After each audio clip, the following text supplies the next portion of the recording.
TDR's Trade to Black podcast in beautiful Berlin, Germany. Mary Jane, it's the largest cannabis conference in the world. We're here because of this guy, Big Mike from Advanced Nutrients. Good to see you, my friend. Good to see you, and I'm glad you're here. Well, it was a long time coming. We've been talking about this for a couple of months. We brought it all together. What do you think of the setup? I love it. It's got some character, that's for sure. So when did you, I heard that you were actually at a conference in Puerto Rico before here. I did. Took the plane straight here, lots of energy, bam, you're in Germany now. Well, I got 3 hours and 40 minutes until we hit turbulence and woke me up. Yeah. How you feeling? I'm a little tired. Tired? If I say something, a slur word, you know why? I'm a little, they call it sleepy drunk, right? Yeah, that's for sure. Yeah. Well, look, it's cool, and we're trying to visualize theater of the mind, as they say, of people that aren't here, but we've got close to 1,000 exhibitors, and this venue is probably a mile long. There's everybody here. Mike Tyson is here as well. He's got Tyson 2.0. Yeah, he's right over there. Right over there. Yeah, so hopefully we'll have him on a little bit later. But long story short, does this not remind you of what the cannabis industry and these events look like in North America like 5-6 years ago? Oh, like 10 years ago. 10? Yeah. Time flies, doesn't it? It does. What do you think right now when you come over here and the sentiment that you're seeing versus what you're seeing in North America? So we talk a lot about price constraints, price compression. I was reading yesterday on LinkedIn, there was a data company that thinks half of the brands in New York alone in the next 18 months will be gone because of the competition, the price compression, a lot of stuff that's really started to come to fruition as the industry matures more. But what would you say, what comes to mind when you think about this European and German market versus the North American one? Well, the German market's immature market compared to the North American market. Yep. They're hungry for knowledge, skill sets to grow. Yep. And that's why we're here. We, of course, love education. One of the jobs that we're doing is we realize that we have to educate the next wave of cultivators that are coming into the industry. A little more, a different breed, let's call it, and we'll elevate our industry. Yeah. What would you say, like how sophisticated are cultivators in Europe? Are they as equipped and up to speed like they are in North America? Excuse me. There are some in the EU, Portugal, and other places that they've got commercial facilities, but in general, no. They're still very green behind, very green behind the ears. Yeah. I was. I don't think that they really grasp what's coming here. They don't. Yeah, they're still in party mode here. So what do you say, like, to try envision them to say, like, this is what's coming? I can explain this to you because this is what's happened. Yes. In North America. Like, do you give examples as to where this market is? To say like a year that it was. So what is that? Well, look what happened to Cannabis. Okay, it's done. They're going to be, I guess, a mini Cannabis up in Basque territory in Spain. But there you go. The Cannabis was a consumption show. Yep. And consumption shows are a thing of the past. That's the old high times, by the way. Big shout out to Josh for buying high times, and he's going to revitalize it. It would be interesting to see what he does. Yeah, we were in Chicago last week at Benzenga, and there was a lot of sentiment where it's not easy right now, but there was talk about the German market. When I landed yesterday, I met somebody at the airport that was coming to this event. He was saying that there was 70 tons actually in the regulated market here in Germany last year, and as much as 1,400 tons sold in the black market. Now, I understand the disparity between the numbers because, let's face it, cannabis was just removed from the narcotics list, a year, 14 months ago. But we are seeing a tremendous growth amongst, registered patients, as many as they're forecasting 1 million right now. But I never realized how big this black market is in Germany. It's huge. It is. They don't know the actual size of it. They think it's around 800 to maybe 1,200. It's huge. Yeah, it is. So what do you have in tons a year? Yeah. What do you have in store here? Like, what's some of the conversations that you're going to take place here this week, speaking to people, and some of the questions they're going to be asking? Yeah, we've got some really large operators coming. There's one guy that's got 700,000 square feet. They're going to produce 100 tons a year. 100 tons. Yeah, they predict that the legal market's 400 tons a year. The black market is another 800 to 1,200 tons a year. Wow. Yeah. Big numbers, to say the least. Huge. Is it outside of Germany? Are you getting, I've seen people from Italy here, people from Portugal. Yeah. Are you seeing people from all across Europe, and are you seeing some North American faces as well? All over. I had to talk to some North Americans when I went to the hotel room real quick, and they were there. They're from LA, and so there's people from all over the world coming here. This is probably now 3 to 5 times bigger than MJ Biz. They are expecting 250,000 people over the next 4 days. Today is B2B, so it's about 15 to 20,000. Yeah. Got to switch to reform, because I know you had Brian Lanza, who was involved with the Trump administration a couple months ago. But the crypto bill, I hope, are we included? Yeah. We should be for banking. Yeah. What do you think of Mike Tyson going to the DEA office in New York last week? Because there's been a lot of momentum and conversation on Twitter over the past week about his influence. I think it's great. I think of the relationship that Tyson has with President Trump. And look, I don't want to get people, excited, but I feel like there's actually something here. And people are like, really, Mike Tyson? I'm like, yeah, Mike Tyson. Like, you need a name like that. And what do you make of all this that's developed? Have you paid attention to it much? Whenever you have a celebrity, and if Trump is enamored with him and will listen to him, absolutely. Yeah. Whoever he wants to listen to, let's get it in front of him. I know. Whether they're an athlete or a businessman or a grower, cultivator. Yeah. So let's say, like, in a perfect scenario, he creates enough attention, educates people. Like, the other day he tweeted out about how cannabis is still classified as a Schedule 1 drug. Meanwhile, fentanyl is killing people and it's a Schedule 2. Yeah. And something's broken within the system, which him and a lot of other Americans firmly agree with.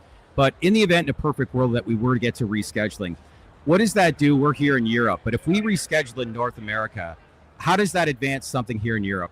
It opens up the whole world. And the whole world will change overnight. All we have to do is get the door open. And I've always said that. Just get the door open with something, whether it's banking, 280E, rescheduling, descheduling. Just, I don't care what it is, just get the door open. Because what we know, once that door is open, just keep kicking it open and kicking it open and kicking it open. Yeah. We're also seeing closely SB3 in Texas and Governor Greg Abbott, and whether or not he's going to veto this bill or whether he's going to make an announcement. But come Monday, June 23rd, if nothing happens status quo, then this will go into law. And I'm hearing a lot of stuff, obviously online, led last day or two, that massive changes in this loophole is going to be covered up within hemp. So there's going to be a lot of controversy involved with that. There's a lot of dispensaries operating in Texas. I know one guy, he's doing about 100K a day. A day? Yeah, with the hemp thing, right? Yeah. Wow. So 8,000 locations across Texas. Yeah, it's huge. It's bigger than people realize. Well, when you put in that loophole and they've got in there, that's a lot of cash flow for the state of Texas. What do you say to the hemp industry? I know there's some good players that are out there. Of course there are, but there's a lot of people that are upset. But at the same time, too, it's like you got to be accountable for what you're getting in business with. There's only a certain amount of time that you can, find this sort of loophole within the actual farm bill. But what would you, if you were, a lawmaker, and the way you're viewing this, would you ban hemp across the country, or? I would tax cannabis at a normal rate, like a business rate that they're doing here in Germany. Yep. And if we're not careful, Germany will be the largest exporter country in the world. Why not America? Really? Well, because they don't have the erroneous taxes that they have. Right. That we have in the States, rather. Right. There's a lot of taxation, and they got to get rid of that taxation. It's just killing us. Yeah, I hear you. It's like that in Canada as well. When you look at the price per gram and how much it's come down, but the excise tax still stayed the same over the last 7 years since it went federally legalized. But when I look at, we've always talked about the big opportunities amongst Canadian LPs. Canada's only so big, and everything was at stagnation, so to speak, because there was no new markets for a lot of Canadian LPs going online. But that's changed now, and everywhere I look right now, the exporting opportunity and the quality of flower that's coming into Germany, and I've had the conversations I've had here this morning, all coming from Canada. What a big opportunity as far as exporting is. A huge amount coming from Canada. Yep. And Canada's getting around $2 to $250 per gram. Yeah. Big opportunity, to say the least. Village Farms, Canopy Growth, Aurora Cannabis. Going to have Raj Grover from HITI coming on a little bit to talk about this. That's great. Yeah, really good guy. Yeah. So when you look, when did you get involved? We had you on a few times in the industry. 80s or 90s? Yeah, I was 23. That was 1983. It's the first time I grew my first crop and promptly killed it within 24 hours. What'd you learn? I learned about ventilation, and I didn't know the stats and the numbers, and never grown it before. And hey, I got a great idea. Well, my friends had a great idea, and they trial and error, right? That's right. And by the third crop, we got it pretty well figured out. We're profitable. So looking back, 1983, where does time go? That's 42 years ago. Can you believe 1983 is 42 years ago already? But when you look at something like this, the size and the conference like this, it's pretty incredible how much the industry has gone and changed. I can remember I was in a trim room with my brother, and I said, you know, this is going to be legal one day. And it's probably about 17 years from now. And he goes, yeah, but it's not right now. So get your ass trimming, right? Yeah. But yeah, it came to fruition. Yeah. When did California federally legal, or not federally, adult use pass? How many years ago is that now? Is it over 10 or close to it, or not that long? Yeah, I think it's like about 9 years now. What can you tell us about the California market, the state it's in right now? A lot of consolidation, a lot of guys going out of business. Yeah. And you know, the companies that aren't doing so well, if they got a good brand, they're being picked up by other companies. So you think a lot of brands, similar to what I said earlier about New York, that you could see a lot of stuff gone like in the next year, 2 years, or how does that all shake out? I know, tough question, but yeah, there's going to be a big shaking out. There has to be. And thank God Newsom decided not to add that extra 4% tax. No kidding. And they put it off for 5 years. That would have destroyed the industry. Man. That's the problem with our industry. The biggest challenge is the taxation. It's just way too much. Germany's got it right. Just tax it like a normal business. If America will tax cannabis like a normal business, hemp, whether you're on the THC side or the hemp side, it really doesn't matter. One of the things I'd like to say, the hemp side and the THC side, the cannabis legal market, must come together. And you've said that. Yeah, I've said that, and towards a single goal. Once you get cannabis, that door open, then, you know, go into the marketplace and beat the hell out of each other. But right now, we all have to come together. If we don't, it's going to take a lot longer to get where we have to. And they have the money. They're, in fact, in some cases, they definitely have the money. They say that industry, that the hemp THCA side of the business, is bigger than the legal THC business. 100% it is. Good luck, though, trying to obviously, you know, I think you're right. And some of the conversations that we've had in our live stream, we've had a few people from that industry come in, comment, and it's tough having conversations with them right now to look at things from a practical standpoint. And the big thing I want to make clear is that I'm a firm believer in the hemp industry, and I think there is, you know, opportunity in a regulated market that makes sense for obviously both industries. And a lot of the conversations right now, they're upset with. Well, it shows you if you tax like a normal business, look how fast it grows. Correct. Yeah. Yeah. So if you look at both sides, it's, you know, $55, $60 billion a year industry right now. So in America. If you are part of that hemp industry and you look at some of the lawmakers and the bills they want to pass, let's say instead of being involved in cannabis, you're involved in that industry. Sure. How are you interpreting? How are you taking all this, and what do you think's fair? Well, first we sell, you know, fertilizer and biostimulants, and so not one bud can grow unless they have fertilizer and biostimulants. So we're in a good place. So we sell to both sides. We don't discriminate. Don't ask a lot of questions, and I get it. I get it. But if you are, let's say, running a company in the hemp industry and you're seeing all these rumors about this farm bill, bills in Texas, you know, potentially just upending the entire industry, and some of the stats that come out saying they're going to wipe out the entire industry as a whole, what's your message to policymakers right now? First of all, I don't think it's going to happen. I think a lot of guys and companies are going to spend a lot of money spinning their wheels. Lawsuits, if it does happen. Yeah, the lawsuits back and forth, you know, both ways. And we know when people are suing each other, the lawyers win. The lawyers do win in that situation. And it's not something that either industry needs right now. Always, you know, sit down and have that tough conversation. And you might not like the hemp guys, but the hemp guys got the coin. No, I get it. And look, here's the thing. Alcohol and tobacco have so much money. We're new to the game. We haven't established those deep relationships in the federal government. That's what we need to do. Yeah. And then come together. And at the end of the day, it's how many millions of dollars are you going to donate to what party? That's it. And we are a freshly minted group in their eyes. Yep. I don't think that we paid our financial dues. That's the way they're looking at us. And they're going to try to extract more cash out of us. Yeah, agreed. That's the bottom. Agreed. Do you have any contacts from the big alcohol, big tobacco industries? You had conversations about their views on the whole space? No, but I know, you know, Budweiser's got a cannabis division now. Yeah. You know, of course, Pabst Blue Ribbon's out there. Yeah. And you see everyone getting into the beverage side of the industry. That's why I think it's going to be really hard to get rid of the hemp, because now they've embedded the beverage into the industry. Yeah. And every major player who's in the legal THC side is now in the hemp side with a beverage. Yeah. And beverages are very interesting because if you keep it under that 0.3%, and you go by weight, you got 10 milligrams you can put in a can easy. Yeah. Of THC. I was listening to a panel last week in Chicago again at Benzenga, and it was talking about what's it going to take for big tobacco, big alcohol to get involved. Tobacco's looking at a lot of products that are non-combustible. Name me a 23-year-old's going out and buying a pack of cigarettes. Like, those days are over. Yeah. So vaping, gummies is like front and center, but it's not going to replace their models to what they're doing. Heck, I was just down actually at a restaurant yesterday, and 9 ladies came up with luggages and stuff like that, and I look over. There must have been 6 ashtrays on the patio. They're all smoking cigarettes. So smoking may not be very big in North America, but here in Europe, smoking's still big. It is huge. It is huge, but they're looking at alternative solutions basically based on their business model. And I think companies like Philip Morris, what's it going to take? They need regulation. But you're right. When we do see some sort of reform in place, how soon? And what you said about hemp, we need regulation for that hemp industry. Yeah. And all that synthetic cannabinoids and stuff. I was at CanMed, they said that 56% of the samples, they took 1,100 samples from different dispensaries, 56% had synthetic Delta-9 in it. Wow. 56.3%, yeah. That's huge. Oh, yeah.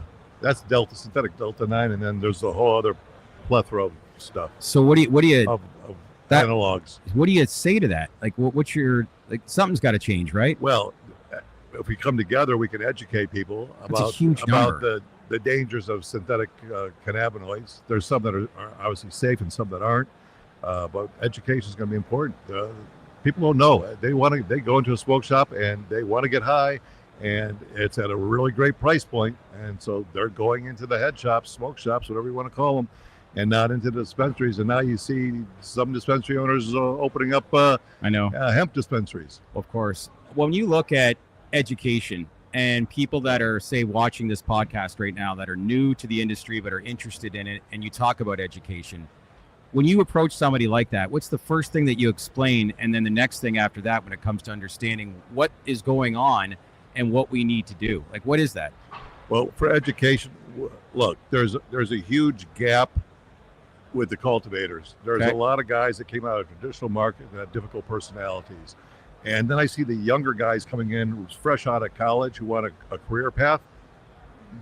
Different human, totally different human, without all the drama, let's say. Okay. And that's what we want to do. We want to educate the next generation of cultivators and head growers and directors of cultivation. So a lot of these new cultivators you're seeing, what's their age on average? Like early 20s? Yeah, 21, 22. What's their interest when they come up to you, like the questions they're asking? Well, they usually they have a science degree. Okay. Yeah. Okay. And they just they want to get in the industry. It's a great job opportunity. They know it's a growing industry. We are at the tip of the iceberg. They're going to have a long runway ahead of them for the next 20 years. Of course. How up to speed are they in some things? Because this day and age, especially young people, they consume a lot of information and do their homework online before actually showing up in a conversation. But what do you think their vision is going to be as cultivators over these next 10, 15, 20 years as the industry evolves, and what they want to focus on and really invent? They take in knowledge like a fish goes to water, and they really want to learn, rather than when we see the cultivators here today who have a lot of egos and think that they know everything and are resistant to learning. So what's the difference? The newer generation is eager to learn without all the BS that goes with. Is that a generational thing, or do you think that's inexperience? Like, once they get their experience, do you think the same ego comes into play? No. Because, well, listen, can't say. I'm sure for some there will be. But during the traditional years, when you're a grower, cultivator, and it was a black market, you had a superpower that no one else had. I mean, you were part of the world, but not of the world. And you had this ability to go into a basement or to go into a warehouse and make a lot of coin and do it scientifically as compared to the average person who didn't understand what hydroponics was. So their egos grew. Now it's just commonplace. So if they have open minds, which is everything you want, as far as people coming in and open minded and want to learn new things, is there anything that you can think of based on what they want to do and the knowledge that they have as to how, like, what's one thing that comes to mind from a cultivation aspect as to what you can predict the biggest change for this industry will be over this new generation that's coming into play? Consistent crops. Consistent crops. And with better genetics. Which is so out. overlooked. I don't think people appreciate that enough, right? People, look, if you buy a Budweiser beer, you need consistency. I don't care if it's in Alabama or it's up in Canada, it's going to have the same consistency.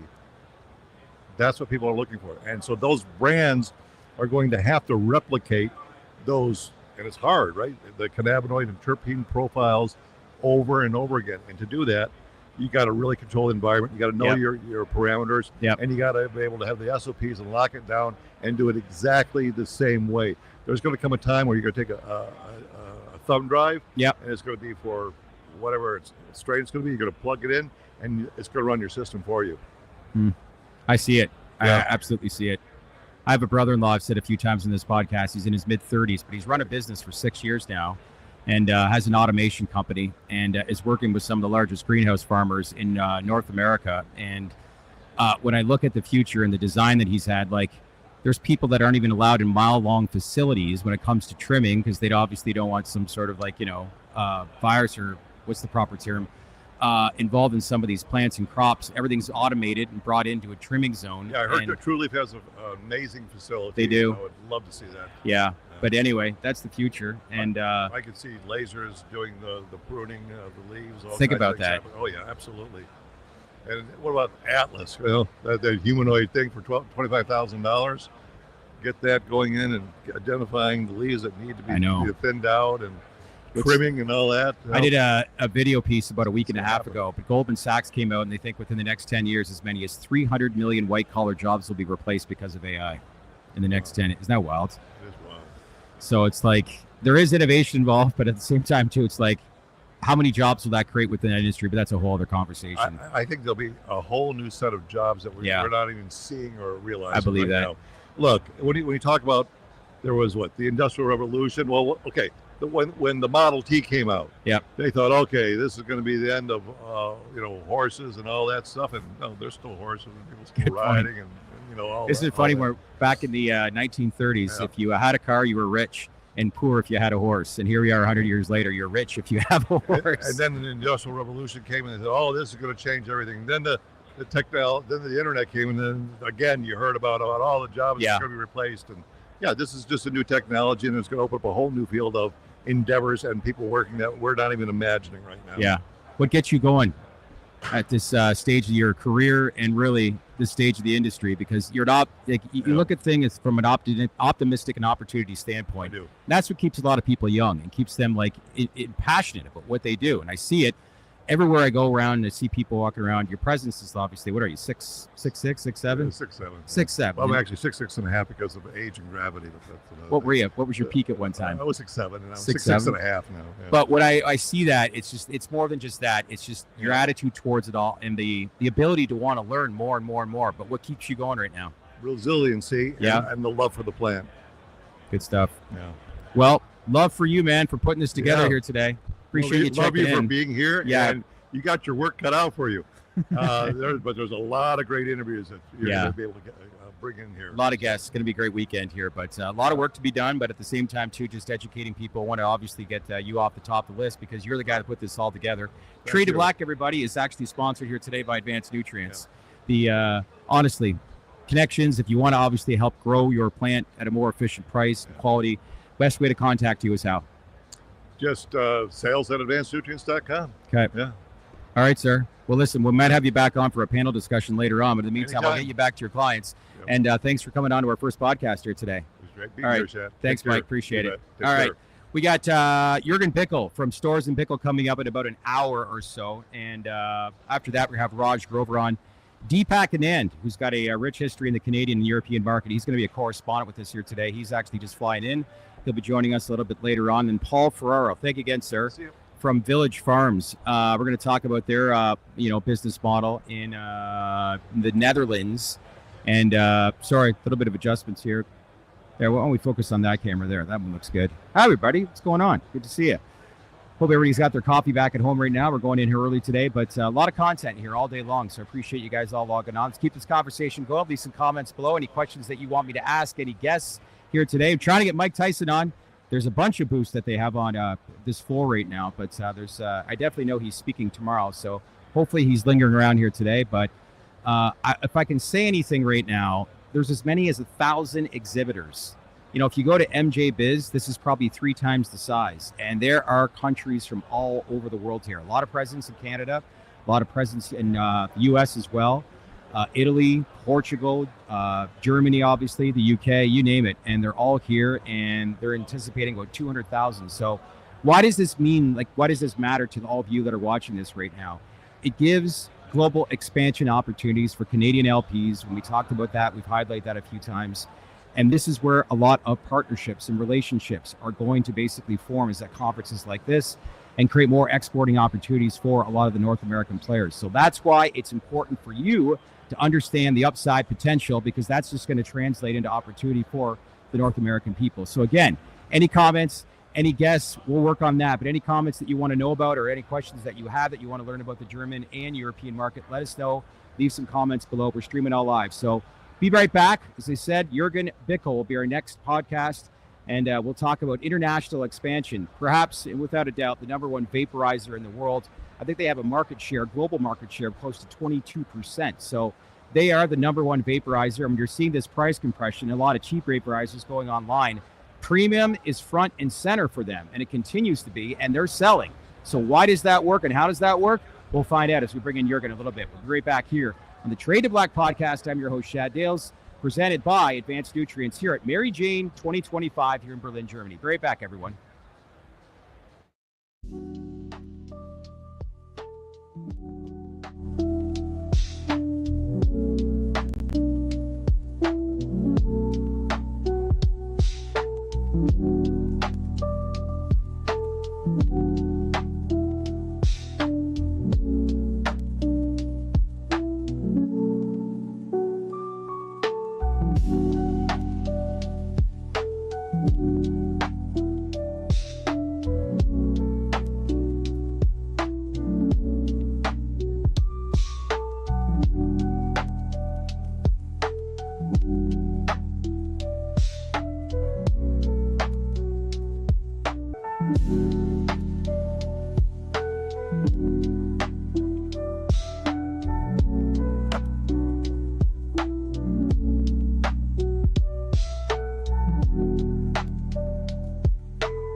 I left at 4:30 on Tuesday.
TDR's Trade To Black podcast here at the Mary Jane Conference in beautiful Berlin, Germany, the biggest cannabis conference in the world. Jürgen Bickel, founder of Storz Bickel, joins us. Good to see you, sir. Thank you for having me. Really nice to talk to you. Yeah, it's been a while, but we had you on, I think it was around a year ago, but obviously part of the canopy growth story. And man, we've seen a lot of change in this industry, haven't we? Yeah, of course, yeah. Of course, we are now 25 years in the industry. 25. Yeah, this year we have our flagship product, the Volcano, being 25 years anniversary. Crazy. So, of course, we have seen a lot of changes You in think? 25 years. Yeah. Maybe refresh us. I know last time you were on, you came up, wasn't the idea that you and your co-founder were in, was it Holland when you came up with the idea? I'm trying to remember how the whole idea came together. Yeah, in Holland there was a guy who used the heat gun with the bomb, Right. and this was the principle came there to became clear that you do not have to burn the cannabis, the flower, to take out the active ingredients, the THC. And of course, this principle then was made a good device out of it, a medical grade device out of it, how patients can use cannabis safely. So now here we are, 2025, Venti, perhaps the best vaporizer in the world. Everyone loves German engineering. But when you look at that and some of the challenges that the industry faces right now, as far as price compression, you see a lot of vaporizers coming online and they're cheaper and, people are very price conscious, but yet here you are. I think your market share for the total vaporizer market across the world is 22%, if I'm correct, which is pretty impressive to say the least. But it's not how many, it's the quality of basically what you're building. But what's the response that you continue to get here in 2025 amidst all of the challenges that, say, the industry is facing right now? Yeah, I mean, overall, SMB, Storz Bickel is doing really very good. You mentioned the Venti, our product line is up to date. Mm-hmm. Customer feedback, I would say it was the whole 25 years very positive. Also today here on the Mary Jane, at our booth, we really receive a lot of positive feedback and a lot of, not only to the device itself, but that people really tell me that it changed their life. Before they smoked, they did all kind of things, but and you can't argue that because the stats don't lie, right? Yeah, because it's a healthy and a very tasty way. It's not only health, it's also the taste, the connoisseur effect of it. Yeah.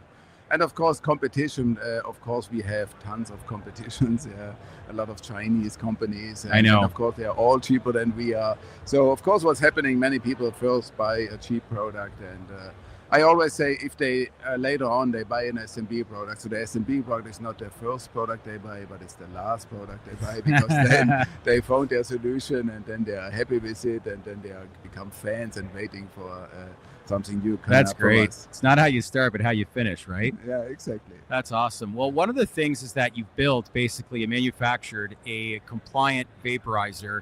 And as more and more countries from a regulatory standpoint come online, how important is that when it comes to growth?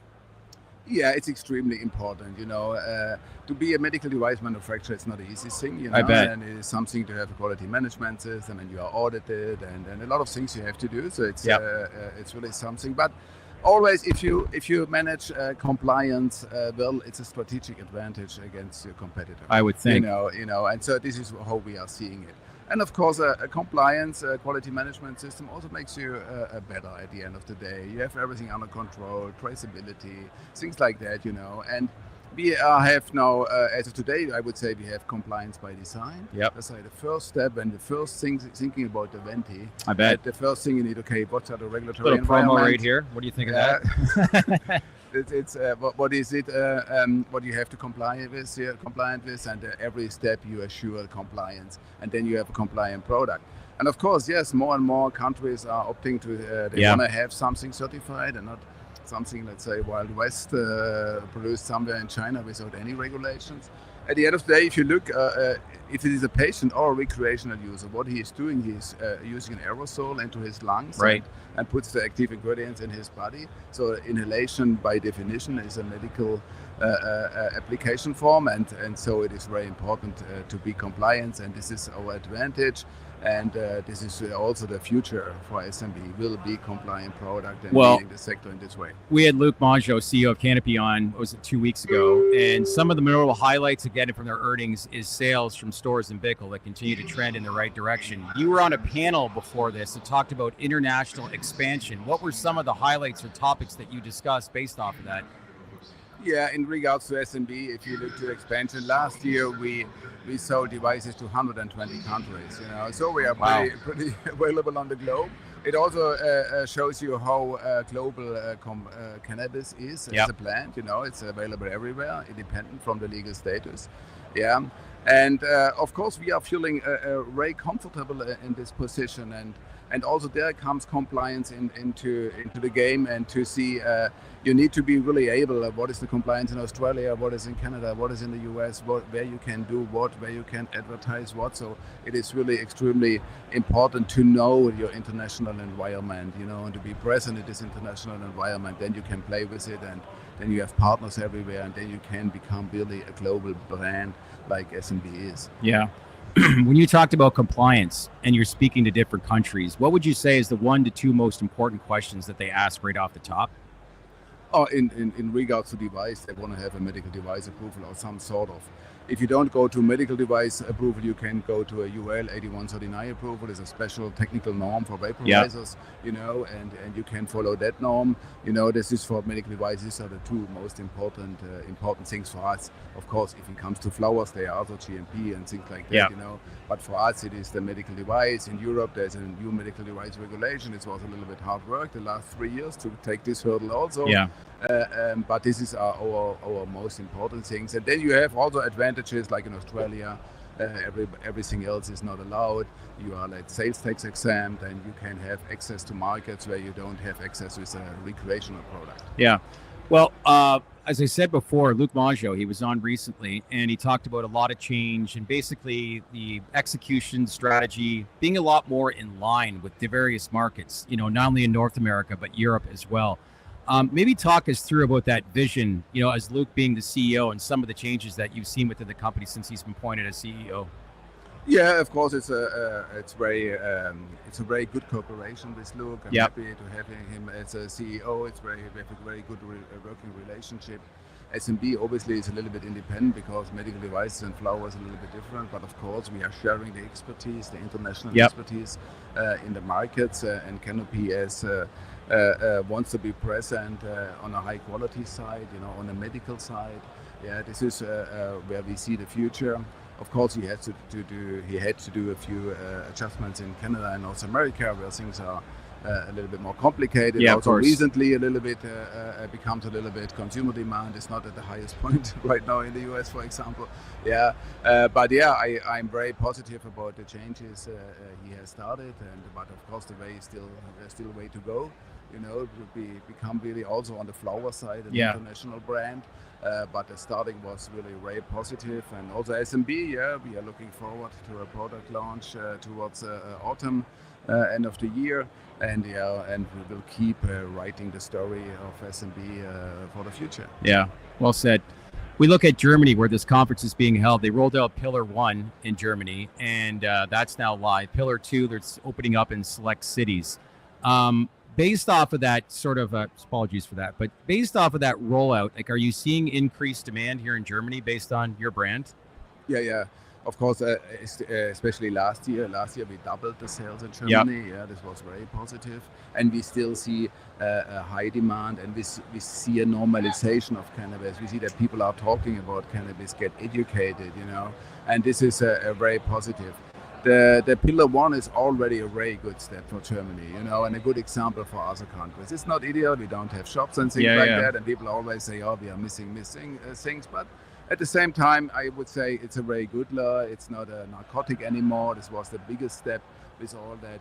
And you see with telemedicine, like we saw it, let's say in California as well, on the medical side, we get the acceptance, and you see people are accessing the medical sector. And of course, we are hope that at least there's no step back. This is the most important thing, but there I'm really very positive. If you will make big steps forward with this new government, it needs to be seen. But I would say in the moment, if you look to the market and to the growth and to hear the biggest show in the world now here in Berlin, if you look to all that, you can be very positive, and it's a very good outlook. You're very familiar with the European market, obviously, as well as the North American one. What do you say to people in North America about the European market and what it looks like both short-term and long-term, the growth trajectory involved in it? I mean, you can say on both markets, you can say that the cannabis sector the development was always slow. Also, if you look to California, 1996 it was medical, and then in the 2018, something like that, it was on recreational, really legal. So these things are going slow here, also going slow. But are they doing the necessary steps? Is that a good thing? The necessary steps is extremely important. If not, you don't have acceptance, and without acceptance, it's difficult really to manage it well. And what is maybe slightly more important here is compliance in Europe. Yeah, I think the government. Who would have thought compliance is actually a thing, right? Yeah, it's actually a thing. It's not only paper; it's something you have to follow. So this is more important in Europe. And of course, what is always difficult is as a company, you want to do branding. You want that people know your brand. And how do you do that? Because I know there's obviously restrictions in both Canada and the US when it comes to branding and marketing, but how do people understand, like if you build something quality that attracts people that follow the industry really closely, but how do you branch out into new audiences being familiar with what you are? I mean, the main problem you have, of course, you cannot talk about what you are doing or what the device is for. If it is a medical device, you are only allowed to talk to doctors. If it is a recreational device, you cannot talk about cannabis consumption, so all that you cannot do. So you more or less has to go to a lifestyle direction, where you show it in a good and nice environment. This you can do, but you can message like that smokeless is much better than Vaporizer is much better than smoking, things like that. You can do it. Then of course you have to work with influencers, with social media, with podcasts. There you have to be present. This is your way to go. Of course, I'm very public and try to put the name, my name, the brand's name in the forefront, so that people really are knowing it. But it is a little bit a hard game. You have a lot of restrictions to play with. So what you can do with what you're saying is that podcasts are the most important thing, right? Exactly. Good stuff. It's a great show, obviously, to say the least. It's nice to see because I was saying here in my previous interview, it almost reminds me of the industry 10 years ago in North America. But when you look at North America right now, and the rollout here in Germany and in Europe has been a lot slower, what do you think North America could learn about what's going on in Europe right now?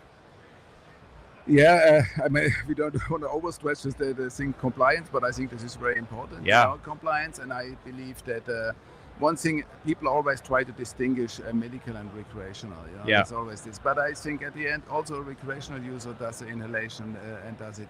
So he deserves the same quality, I would say, like a patient. And this is for the flower and for devices and for everything. So this is something what is a little bit more respected here. The price compression we see here in the flower, the same thing we see over there. People are opting for high THC and low price. This is something where I think we have to wait a little bit, and we have to educate so that we get more into a connoisseur level. This would be my desire also. Of course. That people look more into taste and a little bit more dedicated into the details than just the THC effect.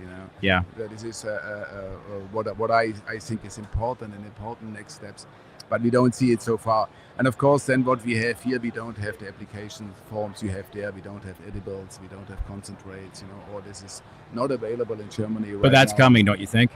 I think so. We see the first thing, concentrates going through the medical side a little bit. Of course. We see the first entries, and the rest, of course, with the pilot programs and and with more. What do you think of that? What do you think of the pilot programs with how they've structured here in Germany? This is, I'm not, let's say, over-optimistic. Maybe for some regions this can be interested if a bigger city really is participating. Yeah. But then there are tons of different models how to do and who can participate and who not, and a lot of, and scientific research behind this. It's all nice, like Switzerland is also doing it and testing it for 5 years and things like that. So this is something, it's good so it's that slow. It happens. Yeah, exactly. What I said, it's slow. It's interesting that it happens. It's good that it happens. But for our industry, of course, you want to have more. Of course. So this is the device, #1 vaporizer in the world. I would say so, at least on the mobile side, The Venti is really the number. On the desktop side, it's our good friend Anthony. He likes to use this when he's playing a little bit of golf. So if AB's listening, he said, like you said, it's not how you start, but how you finish. And this could be his last vaporizer that he purchases in his world. But you talked about, is it 26 countries that you're in right now? We shipped to 120 countries. 120 countries. Yes, so yes. What would you say is the biggest upside potential, you're seeing biggest response out of your top 3 or 4 markets right now? Or the upside potential is, of course, with new devices.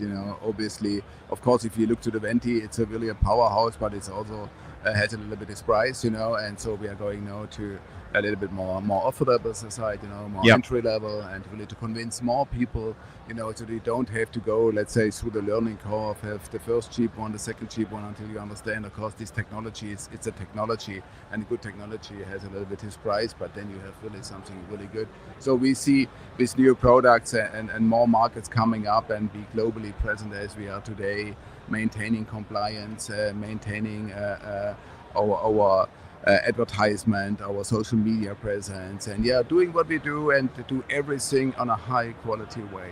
Everything you do on a company, if you want to be a brand on the long run, you must have a high quality product consistently. Yes. And you must be compliant, and you must be really on the marketing side very present, as much presence as you can. You mentioned before we went live, mergers and acquisitions is front and center that you continue to hear. Where do you see Storz and Bickel for having this conversation 5 years from now? Like, how much growth potential and upside potential do you see? Yeah, I would say for SMB, it's of course organic growth. Yep. I don't see us to buy something, and I don't see anything, at least at the moment not. You never know, but at the moment our growth will be organically. But of course, if we are in the moment, we are a dry herb company. So in the moment we expand our product offering towards concentrates, and maybe this with a medical device approval or certification, this can be very, very interesting. And there, I would say we could see growth who is really exceptional from today's point of view. Where do you see the biggest growth potential in the next, say, year, 2 years? What market? Recovery US would be good. It's in the moment not a good market. It was always a good market. At the moment it's a little bit, So the US coming back would be huge. Australia. How do you do that then? Because the US, as you said, it is the big market, biggest upside potential. But as far as consumer trends, what's some of the feedback that you're hearing and seeing as to like wanting to take advantage, I guess, of that situation? Yeah, of course, with an entry-level device to be on a lower price point, because at the moment in uncertain times, people are more price sensitive than in other times. So this is one step. Very clearly. Then, on the marketing side, obviously, I know doing more and more. So these are the main factors. And what we see, of course, a little bit trends who are not in our favor. Of course, there you see the pre-roll joints. The people are buying pre-roll joints like crazy. Using these things, and everybody. That's smoking again. We thought smoking is like over, and now it comes a little bit back. So I hope this is something who also is not a connoisseur thing. It's maybe easy and maybe cheap, but so I hope that this also a little bit gets normalized. And the concentrates, we are seeing all kinds of ways to use concentrates. This is something, of course, very, very interesting for us as well. Non-combustible. That is the future, I think, for this industry. Is it not for growth? Yeah, I think so too. Yeah. Listen, I know you're busy, but I appreciate you checking in here today. And as you grow, I think a lot of our viewers will like that, because as you grow, Canopy growth grows. But listen, let's keep in touch. Great to see you in person. And again, everybody loves German engineering. So appreciate the time for checking in here today. Thank you very much. Thanks for having me. All right. Thanks, Jürgen. All right. Jürgen Bickel from Storz and Bickel S&B, as they call it, #1 vaporizer in the world. And the Venti. Here we are. You guys have this? Leave some comments below. Let us know if you have this vaporizer. I know AV does, but really good. Coming up in just a moment. I think we lost our monitor here, but we'll get it fixed. Raj Grover from HITI is going to join us, talk about the latest earnings, and then really about the German market. I know they've expressed some interest in the German market, and we'll see where that sits right now, among other things. And then after that, we got a few other guests coming on. So be right back as we continue to live stream Trade to Black, presented by Advanced Nutrients here at Mary Jane Berlin 2025. Thanks, everyone. Lost it when I hit power.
Oh, we are live. We are live. I was just doing some back end work, but here we are. Good to see you, my friend. Raj Grover, High Tide. Good to see you, my friend.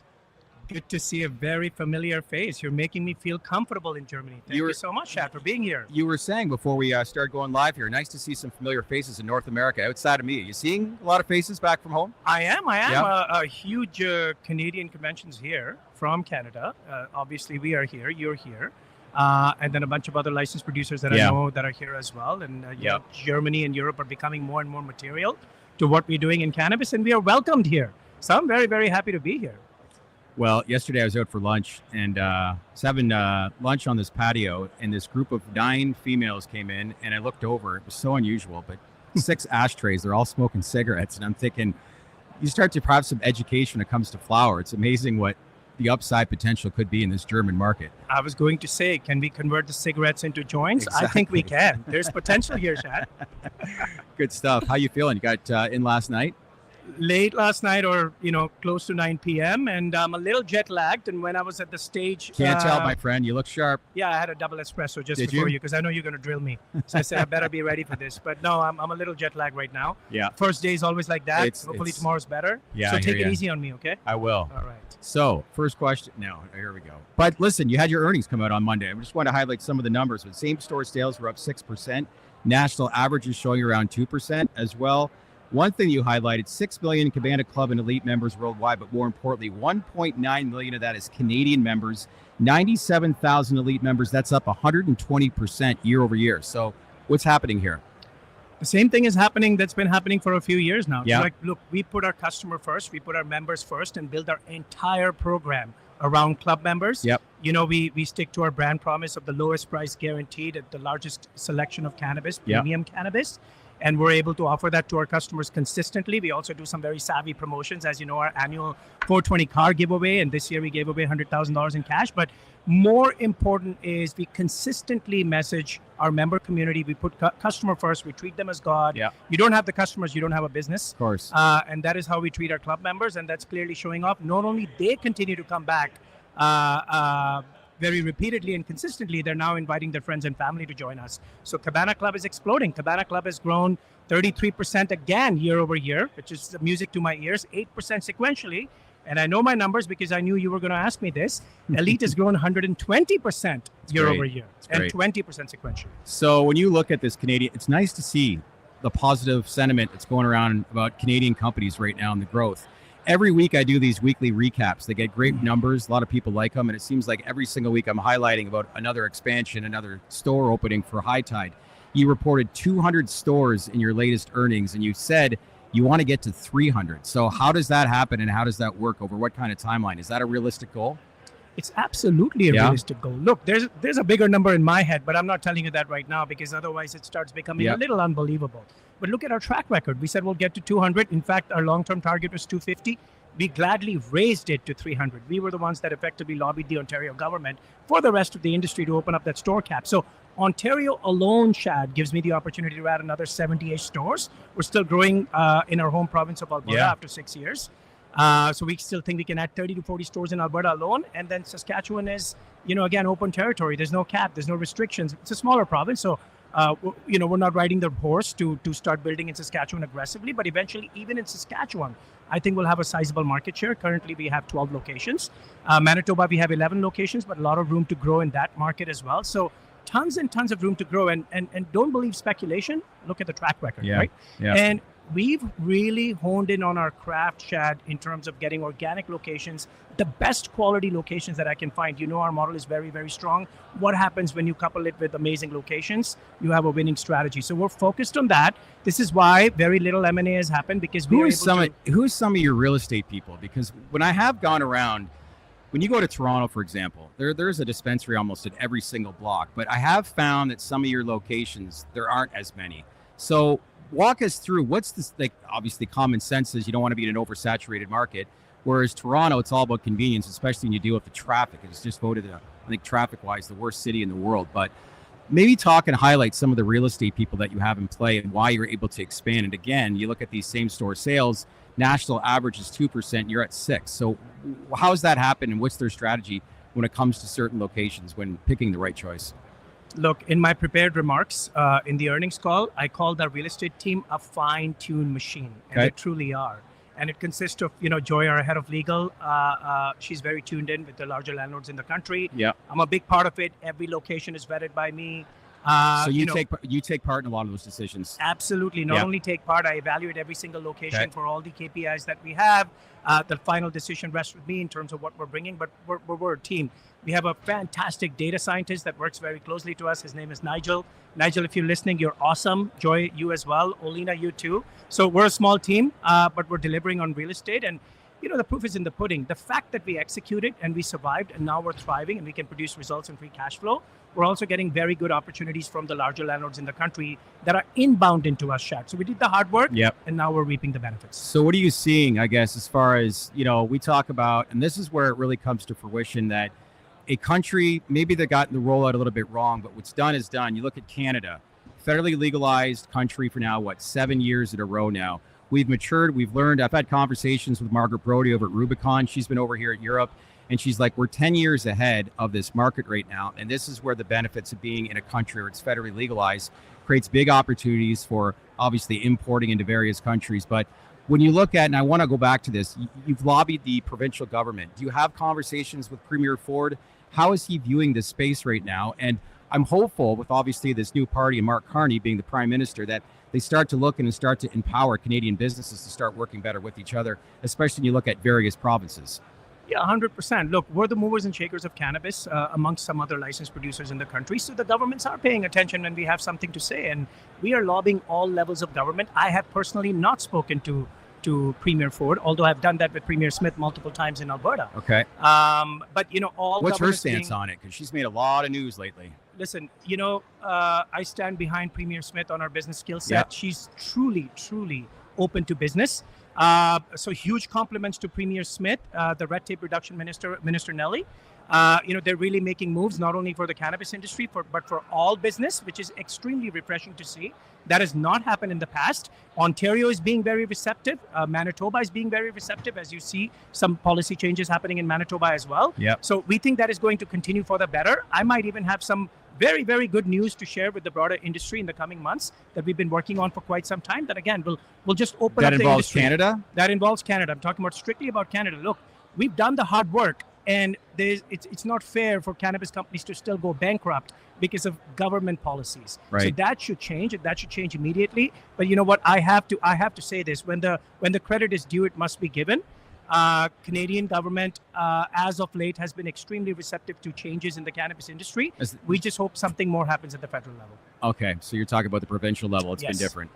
Yeah, Premier Smith, she's made a lot of news, obviously, lately, and she's making it loud and clear that she wants the federal government to hear what's going on in Alberta and definitely wants their voices heard on, just the overall economy, which is, I think, great to see and some valid points. But change is good, so we'll see how that all develops in the next coming months and if not years. But we are hearing more and more is just getting more provinces easier to do business within each other is what Mark Carney, the Prime Minister, has said. Can you maybe elaborate off of that as to what kind of changes that you're seeing? I don't know if they've been implemented yet, but maybe give an example of what it was like before and what changes that we could see happening and really how that benefits you. So look, I can only talk about it from specifications in cannabis. We've heard nothing in terms of cannabis changes coming up, but I can tell you that I feel the same way. Prime Minister Carney seems very open to business. He's talking about a massive infrastructure plan for Canada, open up all of the provinces. Let's open up domestic trade before we start worrying about the international barriers that are going against us. So I think this is a perfect recipe, getting the right Prime Minister in place, being backed by premiers that are aggressive and open for business, such as, Premier Ford and Premier Smith. So I think the country's finally headed into the right direction. Well, I'll say that too, because obviously the stuff that's gone on with President Trump, with Canada and the U.S., and there's a lot of animosity between the two countries right now. But it almost seems like whatever that loss is, it's actually a wake-up call as to what's going on in our own backyard and how do we make this more attractive for businesses to thrive within the country of Canada, which, is hopefully good to see. And one of the things we talk about is excise tax. Do you see that changing at all? Is it still too early to say? Look, on your first point, what doesn't kill you make you stronger, right? So it's a good thing that it happened to us and we woke up. In terms of excise tax, I think there will be some movement for sure. Licensed producers have been lobbying the government for quite some time, rightfully so. It's very, very punitive in nature, but we are hearing good things about it. I just don't know the timing on when that will take effect. 67 SKUs now in a lot of the dispensaries. Consumers want choice. And what are you seeing as far as consumers now that we're 7 years into a country that federally legalized it? And how much has changed in that timeline? And like you said, that's a lot of different variety, I would say. And why the reasoning, and what are you seeing and hearing back to make that kind of decision? Look, 6-7 years is a long time operating in cannabis. And the one thing I've learned in cannabis is the customer always wants variety. It's not like, we're set on our liquor standards. If you like Grey Goose, you go to a liquor store and you buy Grey Goose. That is not necessarily the case with cannabis. Our customers are still coming in. Our club members are still coming in. It's like, what's new and exciting? Highest THC, lowest price, but what's new and exciting? So the producers have to constantly work on honing in their craft and producing and getting something new to the market. What we've done to build those 67 SKUs that you just mentioned under Queen of Bud and Cabana Cannabis Co. is we've gone in a differentiated direction. We picked California-inspired SKUs for our Queen of Bud brand, and we launched it at a very opportunistic time when Alberta opened up white label. And what's that done is that Queen of Bud sales are exploding. As a reminder, we only paid $1 million for that brand, and we've just done $1.35 million in sales already, and it only launched in September of last year. We think we can do $5 million in Queen of Bud this year, and then keep growing from there. All right, let's talk about the big question. There was an announcement about Germany and that opportunity, and at the same time too, we're in Mary Jane, we're in Berlin right now, and we see some of the numbers as far as the medical market and how it's grown over the past year. Where are we with that? And how important is it? Obviously, it's very important for you to be entering into this market, but I don't know what you can and can't share about making, a commitment and actually signing some sort of distribution deal, or whether it is, whatever that whole landscape basically pieces out to be. But where are we with this European market, and how important is it for you to, finally sign on the dotted line for whoever that you might be working with, if that's even the case? Yeah, absolutely. Look, Europe has been exploding in terms of medical cannabis, especially Germany. Last quarter 2023, we were talking about 8 tons of total movement. Last quarter 2024, we were talking about, or third quarter 2024, we were talking about 20 tons. Fourth quarter was 32 tons. So it's absolutely exploding. It's over north of 120 tons now on an annual basis, and it's still growing. And when we look at this situation, we find ourselves like, hey, wait a second. We're doing about $550 million in trailing sales. Close to $400 million are going into procurement for us in Canada. We are the guys to procure cannabis from Canada and send it to Europe. Canada is basically the leader in the world for cannabis exports. About 50% of all exports from Canada, or 50% of all imports into Germany, are happening from Canada, and we are the best positioned group to facilitate that. That's everything I'm hearing here is like, I always give this example. Imagine a new state that comes online. You have 84 million people within that state. But I did hear a number that as much as 1,400 tons were sold basically last year in Germany in the black market. So when you look at 84 million people and the education that's going on, I can understand why a lot of exporting opportunities are front and center with a lot of Canadian LPs. So off of that, what do you anticipate, I guess, over these next year or two in the German market, and really what it does for a lot of companies like yourselves? So look, we're very excited about what's happening here, although it doesn't come without risks. There are conversations from the newly appointed health minister from the CDU that they want to roll back e-prescriptions, rightfully so, because people can simply fill up a questionnaire and get medical cannabis. So the system can be abused, and probably is being abused a little bit. So they want to change that to in-person consultations first. If they're unable to do that, maybe they'll go back to making cannabis a narcotic, but we do not think that's going to happen. That's not industry consensus. There's legal implications of that happening as well. But this is still early days in Germany. It could go 2 to 3 times from here. And Germany is one market. Germany is really the stepping stone for us to get into other European markets. Germany is big enough for us. Canada's 40 million. Like you said, Germany is 84 million. So we are under contract with a very exciting company. It's a leading wholesaler and importer of medical cannabis. That's all I can share for now. There's no guarantees the transaction will close, but it can close as early as 2 weeks. So we're excited, and we've been very, very focused. And we've been very focused on due diligence. The first one didn't work out with PureCan, and we just want to make sure, after waiting patiently for this long, we don't make any mistakes just to enter into a very exciting market. It will happen for us, but could take some time. I was going to say, answer pretty much the next question, like how important is it and how soon is it for you to enter into this German market? So needless to say, this is a very important market for you. So look, how important it is, we would be stupid to not leverage our $1.7 billion in procurement expertise. We're the best positioned company. We're not a single operator or licensed producer like an Aurora or a Tilray or an Organigram. And they're all doing fantastic in their own right. They're producing some great numbers internationally. But we can leverage each one of those producers because we work with all of them without growing a single gram of cannabis. Yeah. That's what excites me. And we've already proven the thesis of our business model because as soon as producers found out we want to do this, we're getting inbounds. We have 40 plus producers now willing to go on, and 12 or 13 are willing to go exclusive with us inbound voluntarily. So right? walk us through, how would that work? So basically, there's a lot of producers that are not currently exporting into Europe that we want to consolidate and build that Canadian house of brands and bring it to Germany. Right. And there are a lot of producers, because of the relationships when you're we have speaking in Canada, where are they located? Like all across the world, like whereabouts? all across Canada. At the moment, I'm only talking about Canada. Now, the wholesaler and importer we're talking about is an extremely sophisticated group, and they're importing from multiple countries, but about 1/3 of their imports are from Canada. We want to take that to half of the imports at least coming from Canada. So that will be accretive in nature. But these producers are located all over Canada. They're micro, they're small, they're medium sized, and they're also large producers. That's huge. I'm excited. I understand why there's positive sentiment, especially when you have EU GMP facility graded facilities like, within this market. It's a heavy compliant market and the rollout is slow, but it's the right thing. We actually had a conversation last week at the Benzenga conference in Chicago. And the biggest difference between the European market and the US when it comes from how the government views it is everywhere in Europe, it's all based on data. Mm-hmm. Where in Washington, it's all based on belief.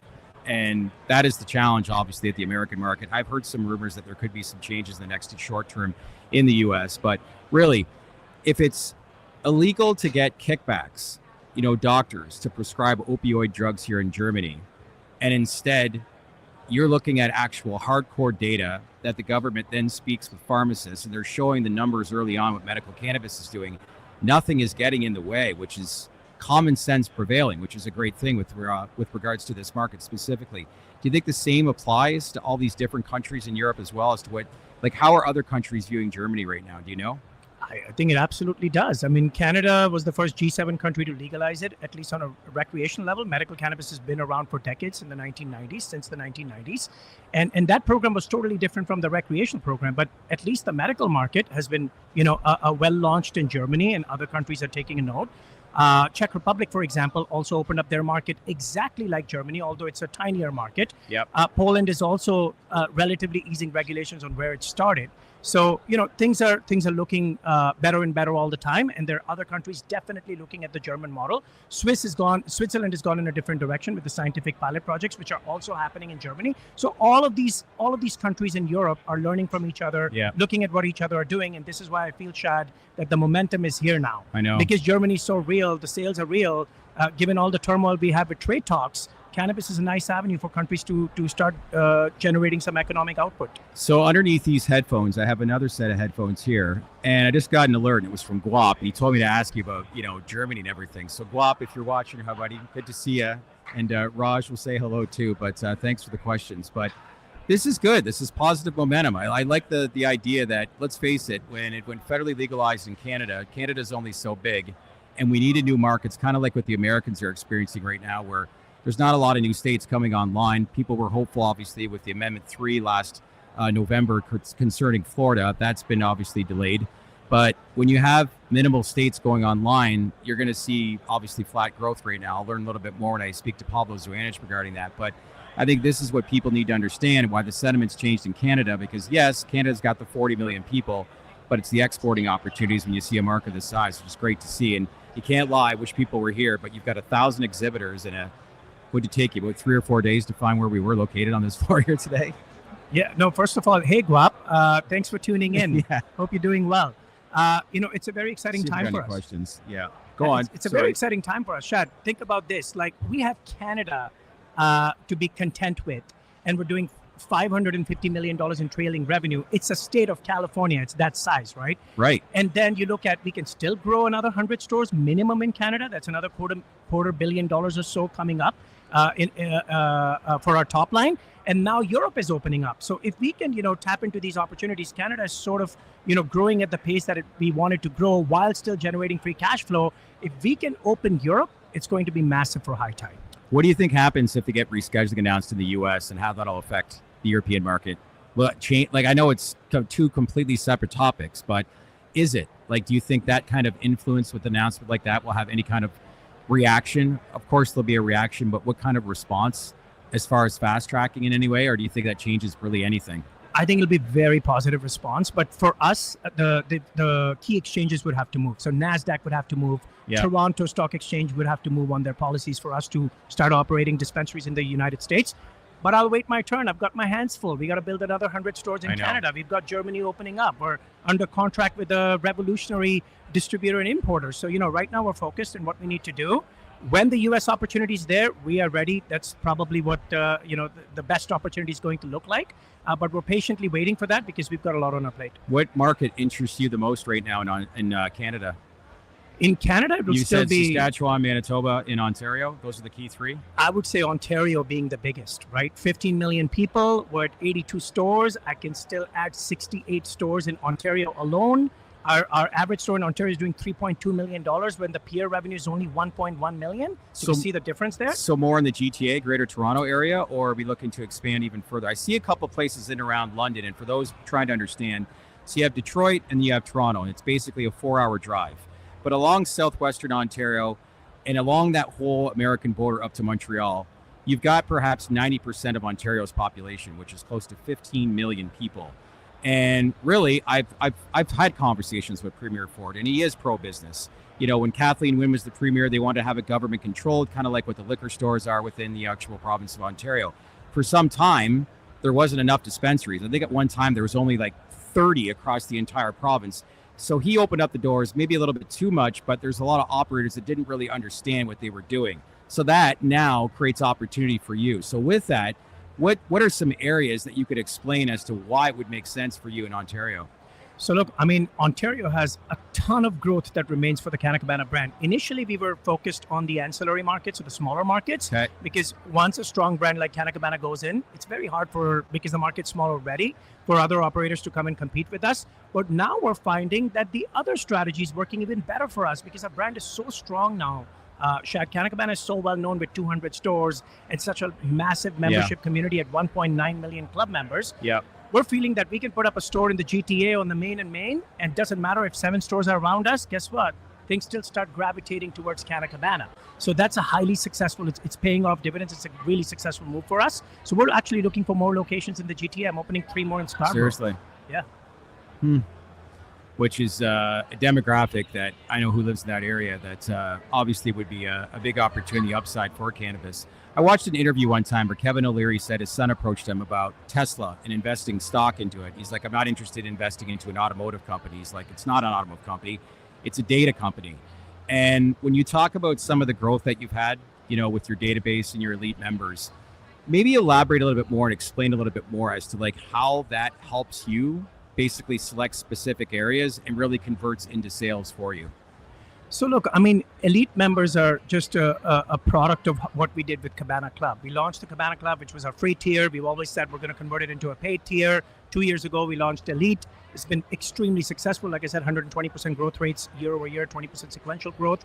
It's irrespective of the location that we are picking, and Elite is growing. It's not tied to a location. It's tied to our brand. It's tied to our value proposition on what we're able to offer, keep up with our brand promise, and the word is spreading out. Our Cabana Club is quickly converting into Elite. They're calling their friends and family. Just keep getting bigger and bigger. Well, it's branding opportunities as well in a country that obviously has limitations about what you can and can't do. But that is obviously important. And other branding opportunities is obviously coming on our podcast. That's probably at the top, right? Absolutely. You're the best man to do that with. So thank you for having me. Let's see if we got any comments here. I see Guap putting hashtag high tide about 30 times, but there we go. Nice. But overall, this has been good, great experience. I'm glad I came over here and kind of get an idea as to like how Canada is being viewed from an exporting opportunity. And I can understand why, there's huge potential upside, and it's great to see because everything that's old is kind of new again, and it's good to see. I think people are calling this the largest cannabis show in Europe. They are. They're saying it's very, very large. I've just seen a couple of halls. It's massive. I don't think I'm going to get the time to check everything out because I've got so many meetings besides the interviews. So, no, it's very refreshing to see that. And like you said, other countries in Europe are getting inspired by what Germany is doing. Yeah. And they're all here. I'm seeing booths here from Colombia. I'm seeing booths here from Lesotho, from Thailand. So producers are here to sell their medical cannabis, and things are really taking off. Canada should not be left behind. Canadians need to act now. This is a federally legal jurisdiction, unlike the United States, more friendlier, and we have a big opportunity here. Nice city, Berlin, isn't it? Very nice.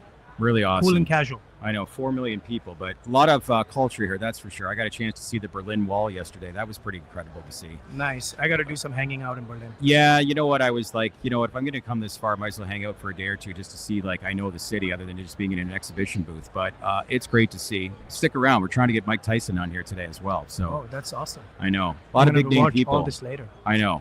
But tell Omar and the team I say hi. Congrats, obviously, in the latest numbers. And yeah, it's nice to see. I know there's probably, I won't get too much into it, but I think there's a few competitors out there that like what you're doing too, but we'll just leave it at that. I'm hearing. Hey, first to market wins. We're originals. We will always be the originals, and we will be leading the pack. Stay tuned. Yeah. What do you say to competition right now that are like, that are watching you right now as far as a model? And people can put 2 and 2 together as to who I'm referring to. I wish them good luck. Yeah. I tell them to hone in on their value proposition, even if it's discounting. That's fine. I don't own discounting. Yeah. We're just one of them, but we really honed in on our craft, so I'm not worried. And I like competition. It brings the best in you. Game on, right? Game on always. All right, my friend. Thank Good you so seeing much, you. man. All right. Raj Grover from High Tide. Great interview. Hope you guys got some good dialogue. I know a lot of people that follow this are big High Tide investors and love Raj Grover and his story. So looks like Germany could be in the cards as far as their interest in the next little bit, but I hope we got the responses that you did. We're going to have actually, who have I got coming up next? Pablo Zoanich is going to be coming on in just a moment. Deepak Anand, our TDR European correspondent, we're calling him today. He's going to be joining us as well just to talk about the European market. A lot of people, know him from the early days of the Canadian market, so he'll shed some light on what the European market has learned, some mistakes that they've made, but where we are today and where we're going. And like I said, trying to get Iron Mike on as well. Paul Ferraro from Village Farms. I know that's another story that you guys really like a lot. Great speaker. Saw him in Washington back in March on a panel, but he's going to talk about the Holland opportunity with Village Farms and the German market. Another Canadian LP with huge upside potential to exporting opportunities. That's all coming up next. TDR's Trade To Black podcast, Mary Jane, live from Berlin, Germany. I'm your host, Shad Dales, presented by Advanced Nutrients. Be right back. Nicely done, brother. Nicely done. Good stuff.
TDR's Trade To Black podcast back here at Mary Jane Berlin. What a conference it's going on. Hope everybody's got all their coffee and waking up as we're broad live streaming here all day as we keep these interviews going. Next up, Paul Ferfero from Village Farms, Chief Global Cannabis. President of Global Medical Cannabis. That's what Close it enough. was. Close Close enough. enough. All good. All It's good. important, right? How are you? Very good. Thanks for having me. Yeah, and I think a lot of people are interested to know who you are because let's face it, this company has been arguably the darling of the space over the past month or so. They rid of basically their produce assets and are now all in with 40 million cash. And we keep talking about the sentiment here today is about the opportunity and exporting opportunity for a lot of the Canadian LPs with Village Farms perhaps right at the forefront. With that, what can you say as we talk broad before getting into specifics, but what this opportunity does present for companies like yourselves? Yeah, I mean, the international medical export market is huge for us, right? Yeah. And I think the real big one is we have a lot of assets in Canada, right? Yep. We're producing on close to 2 million square feet of production. Yeah. And the Canadian market is doing really great on the recreational side, but now we have this new market and these new patients and these new consumers and new partners that are all around the world as markets start to go medical. And the real benefit is every time you export something from Canada, you're not being, you don't have to pay excise. So there's a lucrative market for us to be able to not pay excise. It's fantastic. It's absolutely fantastic.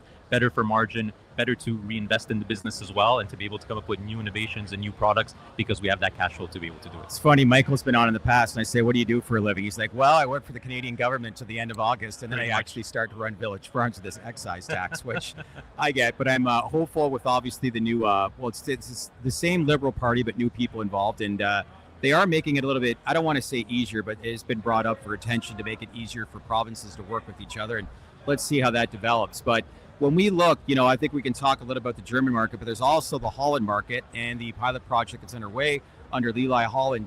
Can you explain, because I think a lot of people know the operations facility that you have there, but let's learn a little bit about that Holland market and what you guys are doing over there.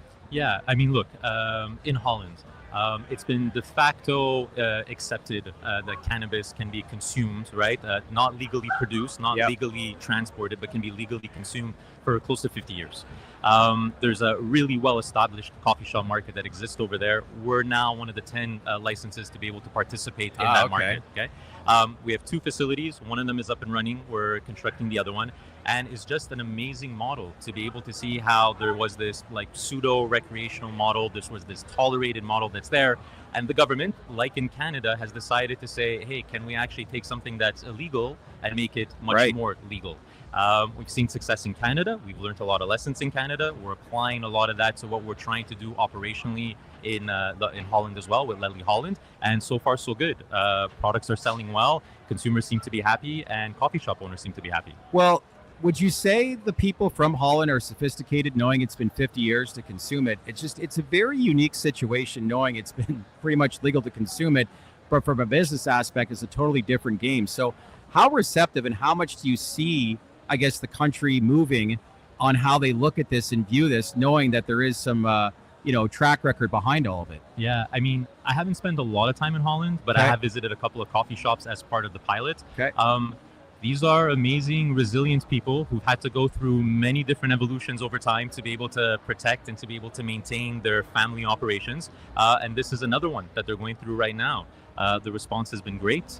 Like I said, people are liking the product that they're seeing. Consumers have not really complained. Consumers like the quality of the product they're seeing, and that makes coffee shop owners happy because they have good product that they're able to sell. So you're president of the global medical cannabis market for Village Farms.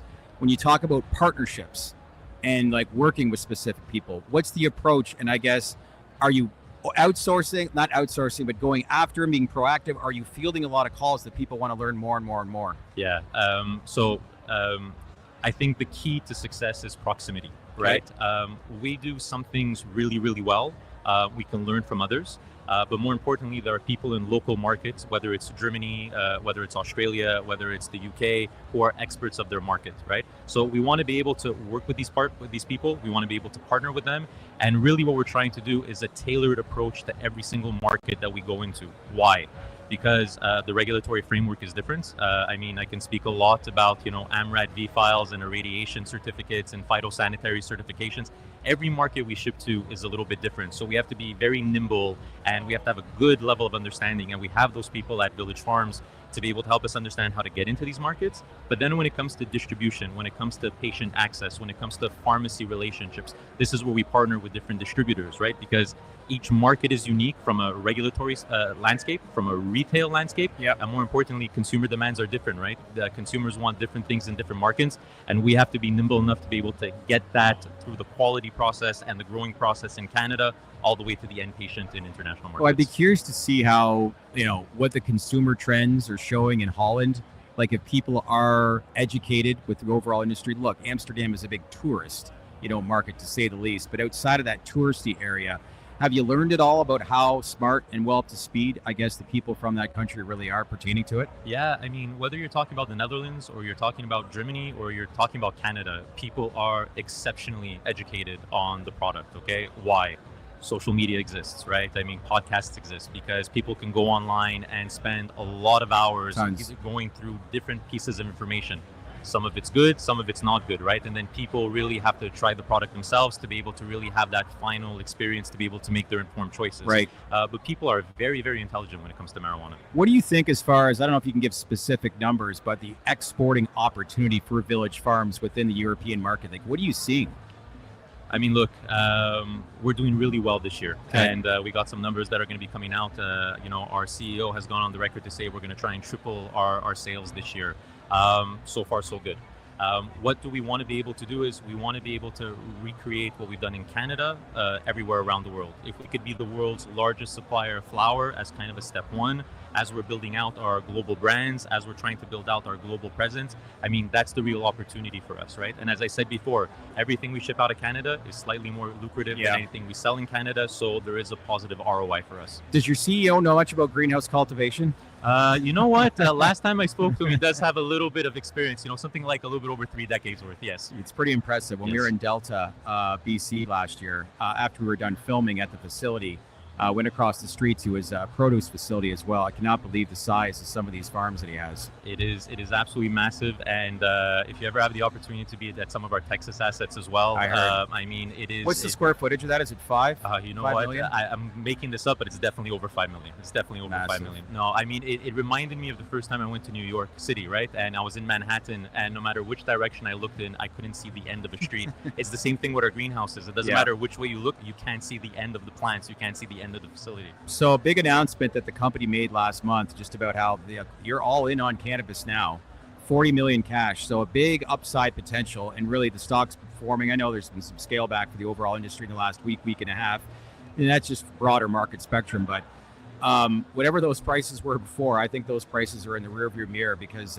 there's a lot of upside potential. But when you look at this German market that we're in right now, and Pillar 1 is now underway, it's live. Pillar 2, there's in select cities. What have you, I guess, have you spent a lot of time here in the German market, and what have you learned? Yeah, I think that, to go back to one of the first points you made, we are all in on cannabis now. And this is really important because, amazing expertise through the 30 years experience in terms of produce. This has been now ported over to everything we're trying to do in cannabis. There's amazing expertise in Canada that now we're trying to be able to bring around the world as well, right? So this move in terms of the produce is really important because we're all in on cannabis. When it comes to Germany, spent a lot of time over here, really trying to understand the market. And again, it's not that different from what we see in Canada, right? In Canada, you're growing the product, you're going to a regional board, through that regional or provincial board, you're going into legal dispensaries. Here, you are growing the product, you're going through a lot of requirements at the government level to be able to make sure the quality product is able to land in Germany. And then we're going through different distributors or different pharmacies to be able to get to the end patient, right? So yes, there's the medical context to it, and there's a lot of different parameters we have to navigate to be able to be successful. But from a supply chain, from a route to market, it's not vastly different, right? I'm in the customer service game. We are in the create the best quality cannabis game, and then to be able to build our brands and to work with different partners. Well, when you talk about just that whole timeline, the people that you need to meet with, you speak on experience, which is a good thing, I would think. So based off of that, I would think based on that sort of experience dealing with different regulators in Canada, what does that translate into as far as conversation to the people you're speaking with in countries like Germany? Yeah, it translates into a lot of sleepless nights. I bet. A Where are lot you of based panic. out of? I'm based out of Montreal. Oh, so you're flying back and forth. Absolutely. Oh, so I'm jet lagged today, so I'm a rookie. This is nothing for you, This is right? easy now. This is easy now. But look, what's really important is I would love for standardization to be a thing. I would love for us to be able to have to grow the product under one standard and be able to ship it anywhere around the world. I don't think that's going to happen for at least another decade, right? Really? Why? Because it's so new. So every market around the world is trying to be able to figure out what it is they want to do, how to best protect their citizens, whether they're users or non-users of cannabis. So everybody's trying to make it up as they go a little bit. And if you look at Canada's been recreational for the past 6 or 7 years. 7 years. Every single province has their own unique rules. So even within one country, you can go state level, you can go provincial level, you can go federal level, you can go municipal level if you had to. So I think that this lack of standardization or this lack of one size fits all is going to be there forever.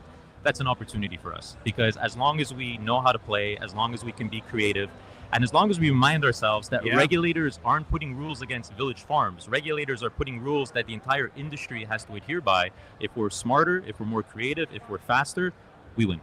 Well, when I always talk about Canada, if you can learn to survive, what that's going to do for you long term. And you've kind of earned your stripes in a lot of ways as to what's happened over the last 7 years. And that's encouraging. But, you know, when you look at that and just the challenges that has been faced with the Canadian market, are there examples, like based on some of the language that you use with speaking to different people across, you know, various countries in the world? Like, what are questions that they ask you? And like, what do you provide as far as an example that I guess makes them learn about what's gone on in Canada and why they should adopt maybe some of the things that Canada has done? Yeah. So prior to working for Village Farms, I was actually working for one of the provincial regulators to be able to set up the legal distribution network for dispensaries. So opened up 90 dispensaries, 1,000 employees, a couple of $1 billion in revenue, provided an immense track record of generating a dividend that was paying back to the government in terms of what they were investing in cannabis. Our CEO has 30 years plus experience in produce, right? And if you can survive in Canada in cannabis, you can survive anywhere. If you can survive in produce for 30 years, you can definitely survive everywhere. Tight right? margins. If I start going down the list of everybody who works for the company, there's some amazing talent there that comes from very diverse backgrounds, whether it is in I will cannabis. say, Go ahead. I will say that. I don't mean to cut you off, but I talk about this a lot, about the team that you have in play. That is one thing that I'll emphasize a lot on the appropriate people hired in specific areas in Village Farms. Michael DeGiulio from Village Farms has done, if not the one of the best in the overall industry. That's one thing I do respect about the company. No, absolutely. And I think that all kind of ladders up to when you go meet with the regulator, you have so much talent on the bench that you can rely on. Yeah. So that when a regulator says, well, what does legalization look like? We know what it looks like because we've been through it in Canada. Well, what does cultivation look like? And what are some of the better parameters we have to put in place to allow cultivators to succeed? We have people that can go in and talk about that. Yeah. When we can start talking about taxation, when we can start talking about patient advocacy, when we can start talking about education with whether it's a patient, whether it's a recreational user, a doctor, or a prescriber, we have so many people that are within the company that makes those conversations never easy, but a little simpler. And we've built the trust through our product. We built the trust through our sales, which means now we have credibility when we sit at the table with regulators. So how does that differentiate your story from other Canadian LPs that are also exporting into this market? Yeah, look, I'll be very honest in saying I wish we can work a little bit closer together. I think that there's How would that work? Just, to be able to get, all the big guns of all the big companies to sit down at a table and say, what's our common goal? And to be able to really define in terms of how are we trying to take what we learned in Canada and shape and influence the industry, both internationally and in the US as well. How do we differentiate ourselves? Not really sure, other than to say anytime there's an issue, we'll fly, we'll get there, we'll sit down people face to face. This is really important for everybody in the company. We sit there and we let our track record do the speaking for us. And we try to be as human, we try to be as nice as possible, and we try to get in front of people, shake hands, and do business. Well, when I see in the produce industry, there's a town called Leamington, Ontario, which is, a greenhouse capital of basically North America. So there's the big farms and there's the farm satellite type farms. They have to actually have those relationships with the big farms and have the contracts with the Costco's and Myers and Publix and Kroger and all that sort of stuff. And if they can't meet quotas, that's what those feeder farms are all about. Is that the same kind of model that could work in cannabis if there's certain quotas that you have to meet to export that is about working with each other more efficiently? Yeah, I think so. I think we'll get there eventually. I think right now, it's not really startup mode anymore. It's not really survival mode anymore. You do see that the people are starting like the cream is starting to rise to the top. But yeah, I mean, everybody is still in competition, but there's ways to be able to collaborate even if you are in competition with each other. And I do believe that'll come. What do you think is going on in Texas? That's a really good question. I mean, I'm trying to keep up myself, is it going to be banned? Is it not going to be banned? Are there going to be, openings for hemp or medical cannabis? We don't know. We're waiting to see as well. Yeah, I know. Well, June 23rd, that's Monday. And if he doesn't do anything, then it goes into law. But next couple of days are going to be very, very interesting to say the least. That's for sure. But yeah, it's been a great story as far as Village. And if we get some reform, again, I look at it as some of these companies that have exporting opportunities that are listed on the NASDAQ, unlike some of the American companies, there's big upside potential. And really, I think the big important thing for a lot of investors, as far as your story, it's a clear, concise story that they understand now. What are you?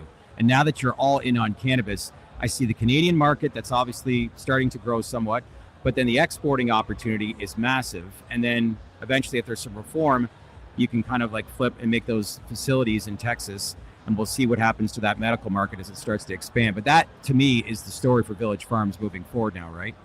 Couldn't be simpler. Right. Maybe I should apply. Sam, if you're listening, buddy, I'm applying for a job. So what can you say as far as the main takeaway here today and what you would believe that people should be aware of and learn most about the German market over the next 1 to 2 years? Yeah, the German market's going to continue to grow. I mean, today there's probably 1 million medical users, at most. We know there's still a thriving illicit market. We know that at one moment in time, legalization will happen. Is that 2 years away? Is that 5 years away? Not really sure, but adult use will come on board. This is still maybe chapter 1 or chapter 2 in a very, very long book. So there's still a lot of growth potential in Germany and Europe in general. What about Holland? What can you, anything you can add to that as far as what you're doing over there and what people should pay attention to as far as growth? Yeah, I think right now it's just we got to continue doing what we're doing, which is, continue to grow really, really stellar cannabis, get into as many coffee shops as possible, work with the governments to be able to make sure that they know what the successes are and, where maybe some tweaks could be made. Making sure we have that collaboration, whether it's at the consumer level, whether it's at the coffee shop level, whether it's the government level. I think it's the best way to do, and make sure our employees are just, happy and, doing their job every day, making stellar weed. Well, I'm curious to see what the numbers are going to be in 12 months from now as far as how much you're exporting today versus, say, in 12 months. Have you thought about not specific numbers of your company, but how much that will grow and expand as far as this market for Canadian LPs? Yeah, I think the answer is, exponentially.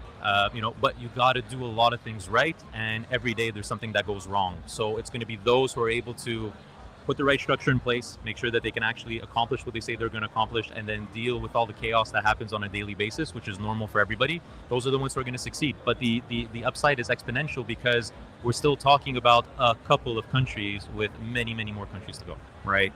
When you say that, for example, they have to do things the right way, what are some challenges that companies could endure? Quality compliance. Making sure that you're growing your product to a certain spec time and time again. So you got to have a great product at a very, very high quality level. You got to be able to do it consistently, and you got to be able to do it at scale. It's not really a secret recipe, but it's very, very hard to be able to do all those things right.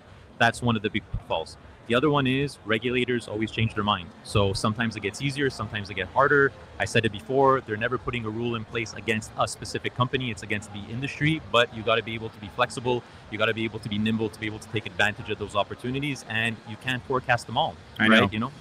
Yeah, I saw the growth numbers in this German market as far as the regulated market since they basically removed cannabis from narcotics lists going back 14 months ago. But then again, as I said in an earlier interview today, the numbers that are being produced tons-wise in the black market in Germany last year are staggering.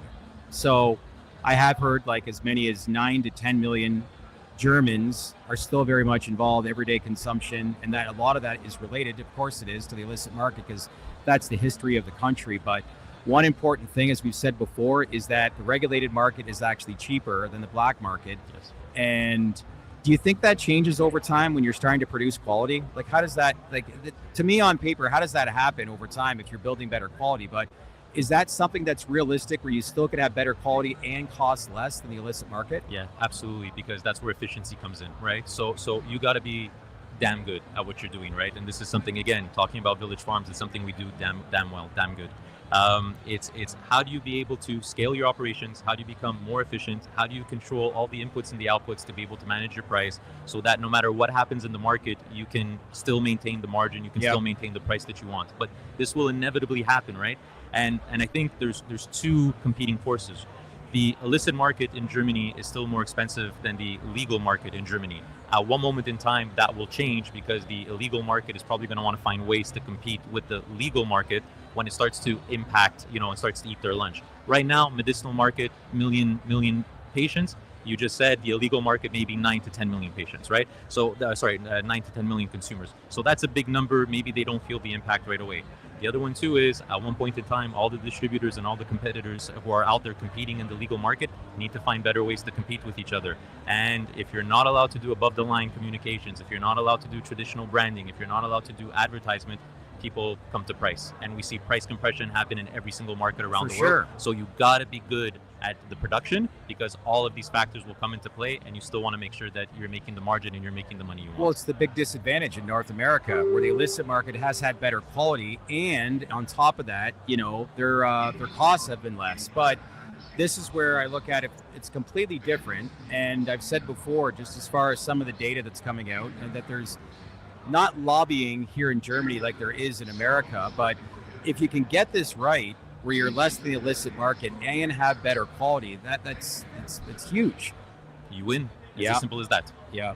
Listen, I know you're busy, but tell Sam I say hello. Sam, if you're watching this, thanks for setting this up, and as well as Ann. Go Hoyas. She's a Georgetown graduate, but she's the chief operating officer.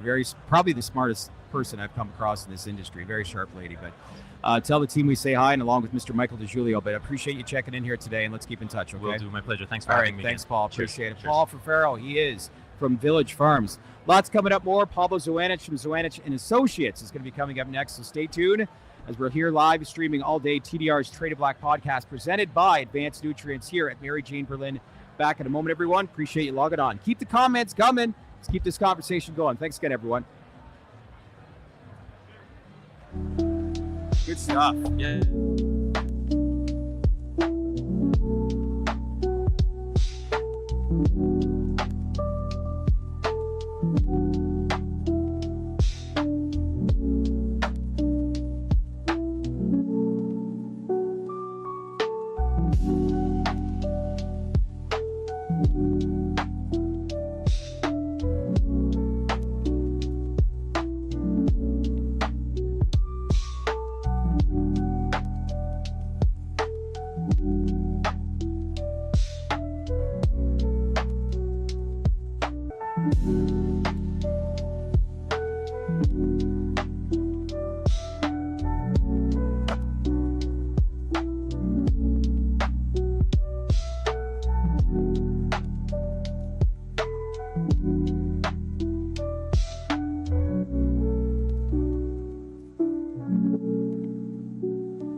Hey everybody, Shad Dales here, TDR's Trade To Black podcast, back here in Mary Jane, Berlin, as we keep the guests rolling along. One of the biggest names in the space, Pablo Zuanich from Zuanich & Associates.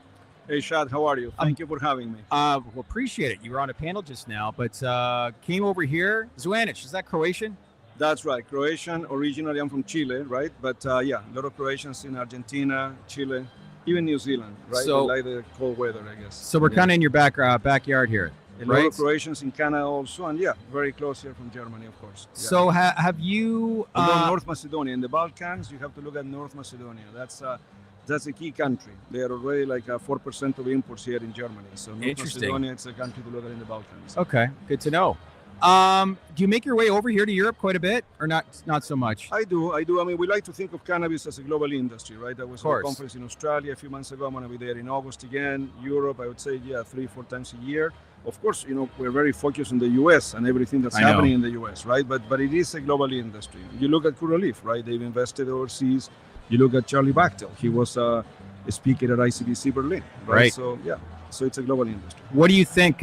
We did speak to him briefly off camera, Charlie, when he was at ICBC, but you were here for that event. And what was the big takeaway what was being asked amongst some of the American MSOs, like what they've learned, I don't want to sit here and say that they've made mistakes. Of course, it's all part of trial and error, but what were some key talking points that were shared during at ICBC? Yeah, I would say that we have to differentiate between the US MSOs and the Canadian licensed producers, right? And what I mean by that is that the MSOs work in a very license-restricted, silo, state-by-state system, which is not entirely comparable to the European markets, right? So I find that the Canadians, with their experience in the medical market there and the transition to rec, are probably better equipped, and of course they can export. But in the case of the US companies, we know that capital is a big constraint, right? But the ones that can afford to diversify or expand have looked overseas. Look at Curaleaf, right? The Boris Jordan visionary, right? Borimac in Portugal, UK, then 420 Pharma, they own a stake.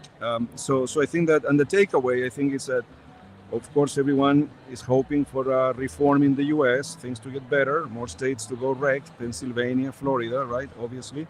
But I think some of them, not many of the MSOs, are looking overseas, see what they can do, right? But I think that, like Charlie has said, it's still early days. They're mostly in an evaluation phase, studying the markets. How important do you think? Because with so much uncertainty regarding reform, yes, Curaleaf has entered into the European market, but yes, they're looking at things. But would this not be a huge focal point for them right now, knowing that they want to expand and enter into new markets when it comes to the other MSOs? In my opinion, yes, but if they had the capital, right? The problem is that most of them are capital constrained, so that's the issue. And the truth is that things in the US could change in a dime, right? I mean, or it's going to take another tweet from the president, or the news will be delivered some other way, and we'll have good news in US reform, and we'll all be back to.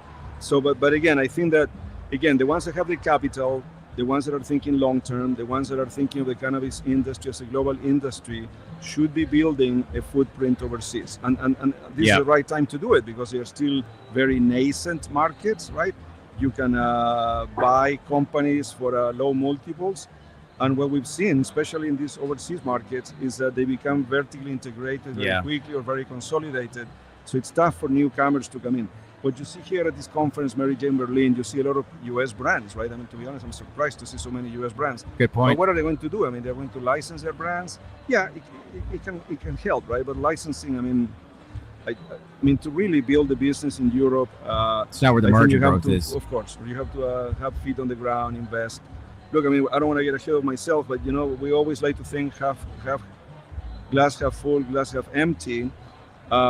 If 1% of the population in the European Union was a medical patient, remember in Florida it's 4%, Pennsylvania, 3.5, close to 4. If 1% of the population, that would be 7 million people. On a 200 a monthly spend, typical average, that's a 17 billion euro market. Yeah, it's nice. Right? And that's, in my opinion, assuming 1% only, conservative. And right now we're below 1 billion, right? So this is a market that could be 15 times larger. Think about that. The question is, when does that happen? But there is some, I don't want to call it a domino effect, but we've used that term, but we've seen it in the US, because you know what, it's very easy to be negative or to get down on the cycle, right? But just 5 years ago, how many states were rec, right? How many states were medical? When Florida began, it was mostly oils. Now, it's a full gamut of products. So what I'm trying to say, in the case of Germany, if things go well, if we don't have a reversal of the phase one regulatory structure and things go well, you would assume that other markets may follow, right? France, Spain, other markets in Europe. So we want to be positive. But again, I think that companies have the capital, should be investing in Europe. And that's why the large Canadian LPs, Aurora, Tilray, Canopy Growth, have built a footprint in Europe. And that's why I don't want to call them newcomers, but you see Village Farms, you see, Decibel, right, investing in Europe or entering Europe. At the ICBC conference, I'm sure you saw a lot of Canadian companies, producers, trying to build connections and to enter the market, right? Yeah. So but it's different. For the US companies, they cannot export, right? So it's more about how they invest or how they license their brands. So for the Canadians, it's about building and investing. So short term, I would assume, based on a lot of the sentiment you're sharing right now, is that you look at companies right now that have the European access as the key growth drivers for this industry now from a public equity standpoint. We don't talk a lot about this company. We get some comments within our live stream that we don't get enough of a conversation about Tilray. Maybe talk about Tilray and what their German opportunity is. Like, we've had Village Farms on. We had Jürgen Bickel from Storz Bickel on earlier. We talk about Canopy Growth, among other companies as well. But this is a company that really kind of made that first big imprint into the country of Germany. And maybe talk about Tilray and what their opportunity is within this country. Yeah, and I think it's a significant opportunity. And to be clear, I mean, the numbers are available, right? So you can see how much Aurora sells in Europe. You can see how much Tilray sells. Tilray, it's like, top two in revenues in Europe, right? If you want to factor Curaleaf, you have three that are very similar. I don't factor always Curaleaf because once you take out the 68.5% in international and the 55% they own Fortuny Pharma, Curaleaf only owns like 37% of Fortuny Pharma in Germany, right? Okay. So to your question on Tilray originally is very strong in extracts. And this was mostly a reimbursed market, 3-4 years ago, mostly reimbursed, mostly extracts. Tilray at one point had like 80% market share in extracts. This is even before Africa bought them. There's been more competition in extracts, but extracts have continued to grow, and they have about 50% share in extracts. At the same time, they've expanded their portfolio, and of course, they sell flower and a number of strains. I think they brought in Broken Coast. You can see Redecan. They're selling more of their flower in Germany. They are one of the few that have feet on the ground, right? An operation, salespeople. Remember, this is a market, it's a two-pronged market, right? You have to have salespeople with a pharmaceutical background that know how to deal with doctors, to educate them, to help them, understand the product, and of course, try to persuade them to sell your brand. So you need to invest in that. And then, of course, for the cash payer segment, which is a bit what we call patient-led, you need to, within the restrictions and regulations, try to see how you work with the pharmacies and even patients indirectly to try to sell your product. So Tilray has those assets on the ground. Of course, they have capacity. There are 3 companies with production in Germany: Tilray, Aurora, and Demecan, a local German company, right? Of course, most of their sales in Germany are probably coming from overseas. But Tilray has a very well-established presence in Europe and in Germany. And I think that to your question in terms of how we think about these stocks, I'm sure everyone has noticed this, and there's been a bifurcation recently, right? For quite a while, a lot of the Canadian companies were seen as a proxy for investing in the US. Yes. Because, Canopy Growth, Tilray, Aurora, NASDAQ listed, more liquid than an over-the-counter MSO. Right. So, but I think more recently you've seen bifurcation in the sense that people are following some of these Canadian companies based on their Canadian story of export growth, of dominance in the medical market there, or even, improving the recreational market. So you've seen the bifurcation, companies like Rubicon, Oxley, Canara, which are smaller size Canadian companies doing very well in the rec market. Those stocks have outperformed. In my opinion, those large Canadian LPs that have good export growth potential should also outperform. And you saw that with Aurora, right? In February, what a turnaround they story. reported great export numbers, good profitability, cash flow. The stock was up 50%.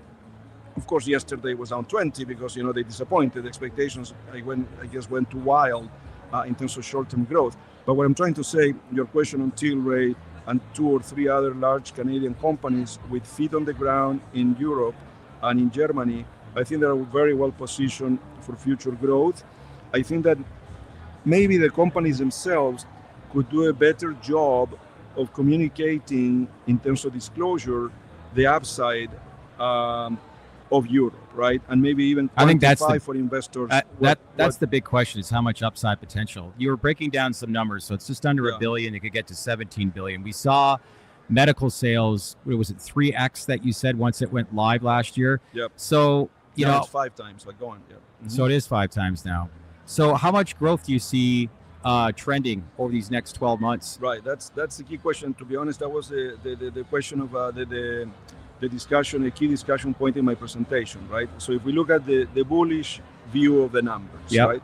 We went from about 8 tons a quarter imported in Germany to now about 37, right? So in the first quarter. So we're already close to 40. So it's almost 5 times. Imports since April have gone up significantly, up about 5 times. Canada and Portugal are about 70-75% of that growth. But a lot of the product that's coming from Portugal, more than half, it's actually from Canada. That's being GMP'd, and if you want to call it repackaged, recertified in Portugal. So, so Canada has been a big beneficiary of this growth in imports. But just to stay on that point, right? So you've seen this big growth in imports. Then the question becomes, well, how big is the market, and does it have room to grow? The way we look at it, and I'm not going to get too much into the details, but historically, Germany used to give pharmacy purchases. They were about 60% of imports. The other 40% was re-exported or went into it was rejected, right? So if you take the 37-ton number right now, take 70% goes into pharmacy purchases because that's not provided anymore, that number, and you take an average price of €7, that's 730 million per gram, 730 million euro market in Germany right now. Wow. Is that a big number or a small number? Well, if you peel that number backwards, right, and you say on average a patient spends about $200 a month, 180 euro a month, that means that you have about call it 300,000 plus of the population, 330,000 patients in Germany right now, which is about 0.4% of the population, right? So when I see that number, I get excited because in Florida it's 4%, in Pennsylvania it's 3.5%. So on the basis of population penetration, you would think that the upside of Germany is significant, right? Now we can stay on that. In Germany, if you compare a German market with the US, in Germany, telehealth is available, right? You can get a prescription by the price of a coffee. Sometimes you can even just pretty much answer the questionnaire and get a prescription. I mean, I'm not exaggerating. This is available, right? So, but you can also do it online or go see a doctor. But what I'm trying to say, telehealth in Florida is not allowed, right? It was allowed only during COVID. Right. The price of getting a prescription and in the US, and on top of that, having your medical card license, quite costly in some states. So in terms of getting a prescription, telehealth a lot easier. You can have your product delivered to your home. So literally you do the prescription, the visit with the doctor, everything online for. Well, the government has said cost. They want to come, I don't want to say down on that, but they want to monitor that a little bit closely. So it'll be interesting to see how that develops. But let me come to it in 1 second. I don't yeah, want to go ahead. there. But all I'm saying is that there's a lot of reasons why you would think, given telehealth, given delivery, given the product available through pharmacies and all these online pharmacies you have in Germany, that 0.4% should begin to look more like in the US, right? Yeah. In the US, 3-4%. People say, look at Canada. Canada is 1%. Yeah, but Canada has a huge recreational market, right? There's not a lot of reasons to be in the medical program in Canada if it's reimbursed. So what I'm trying, unless you are reimbursed like veterans in Canada. So what I'm trying to say, I see that number growing more, right? You need more supply. Okay. There are issues on the demand side, on the supply side, that maybe will slow growth, but we are optimistic. Coming back to your point, what I've said is that in the short term, the biggest risk, of course, is what's the new government going to do, right? They're going to do a review in the fall. We believe the industry lobby in Germany is very strong. We think they are educating the policymakers and sharing data. So we are hopeful that there will not be drastic changes. But like we saw in Poland, in the case of Poland, they took away telehealth, and that resulted in the market falling more than half, at least in terms of number of patients, right? It's also led to deflation at the store level. So how did that work in Poland? Refresh my memory. Well, in November, they stopped telehealth, right? So the number of patients and scripts fell by more than half. Why did they? Did they just, it was too much of the quote unquote wild, wild west, so to speak? To some extent, yeah. So that's, I mean, to your point, the question you raised before, it's something we're monitoring in the case of Germany, right? Yep. I mean, again, as an analyst, you look at all the scenarios, you have to hear everything. The health minister in Germany, when the import number came out in the first quarter, right, 37 tons, she said that number was disturbing, right? That's what she said. And then you have the government has said that they're going to do this review of the phase 1 law, and I guess phase 2 in the fall. Our take, talking to people, and of course, like I said, I believe the lobby here is strong, is that there will not be significant changes to the medical program, but of course, let's see what type of regulations they place on telehealth. I think that they will not cancel it. I don't believe they will do away with telehealth. The rollout's going to be slow. They may do like require, an face-to-face meeting, right? I'm not talking to a robot, or I'm not answering a questionnaire. So it has to be more of a process. But that's again, interesting. It's a variable that we have to look at because, again, the market, in our opinion, has significant growth potential. It's somewhat of a consolidated market. It's not so easy for newcomers to come in. So you have to go through local distributors, or you have to have like Aurora and Tilray feet on the ground. So we think that there's a big opportunity here. Especially for the companies that are already in place for quite some time. Yeah. Village, Tilray, Aurora, big upside potential. I agree. Yes. Yeah. Again, the question here, in the case of Village, they are more of a newcomer, right? But of course, they have the upside, right? They have the upside of having a very good product, good cost. So if they are partnering with the right people, here I think I saw in the NUA website that the Pure and Farms product shows. So they are probably partnering with the right distributors, so that they'll get good results. But again, like I say, and I have to be fair to the companies, because when you listen to Tilray and Aurora in their conference calls, they have always been very measured in terms of their way they think about the growth potential of the German market. Yes, they see it growing, but when you say 10 times from 0.4 to 4% population penetration, they don't see those numbers happening in the near or medium term. They think it's be more of a slower rollout, right? But again, let's see what happens in the fall. Not too much detail here. If you ask me about the second quarter for the exporters, I have some concerns, right? Okay. Why? Because there's been some regulatory issues, especially with product coming from Portugal, right? So Portugal permits are taking longer, right? So if you're a company that's relying, Canadian company shipping from Portugal, or relying sending from Canada to Portugal for GMP repackaging and certification, that could be a slower number, right? On top of that, let's see when the second quarter import number comes out from Germany. That comes out in late August. The 17% sequential growth we saw in the first quarter versus the fourth for imports was good, but to be honest, if I'm right and we're at 0.4%, it should be growing at a much faster pace than 17% sequential. Okay. Right? So let's see what happens. That import number in August. Let's see what happens with the review in the fall. But long term, yeah, I think that stocks like Aurora, Village Farms, Tilray have the right to win in Europe, right? Yeah. And I think investors should be looking at that part of the story also. When we look at this slow rollout in Germany, in places like Denmark and in Italy, do we see some comparisons here as to what's going on in the U.S., for example, when it comes to price compression? Like, is that something to consider? Yeah, look, I mean, first of all, I know you mentioned a few countries there. To my knowledge, only the markets that the companies really talk about in Europe, it's number one, Germany, then Poland, and then the UK, right? Everything else is still very, very small. People talk about Portugal, but that's because stuff gets shipped to Portugal and then shipped out, right, re-exported. So in terms of the markets, everything else, Italy, it's controlled by the government. Let's see what's going to happen there. France has a pilot, Switzerland has a pilot.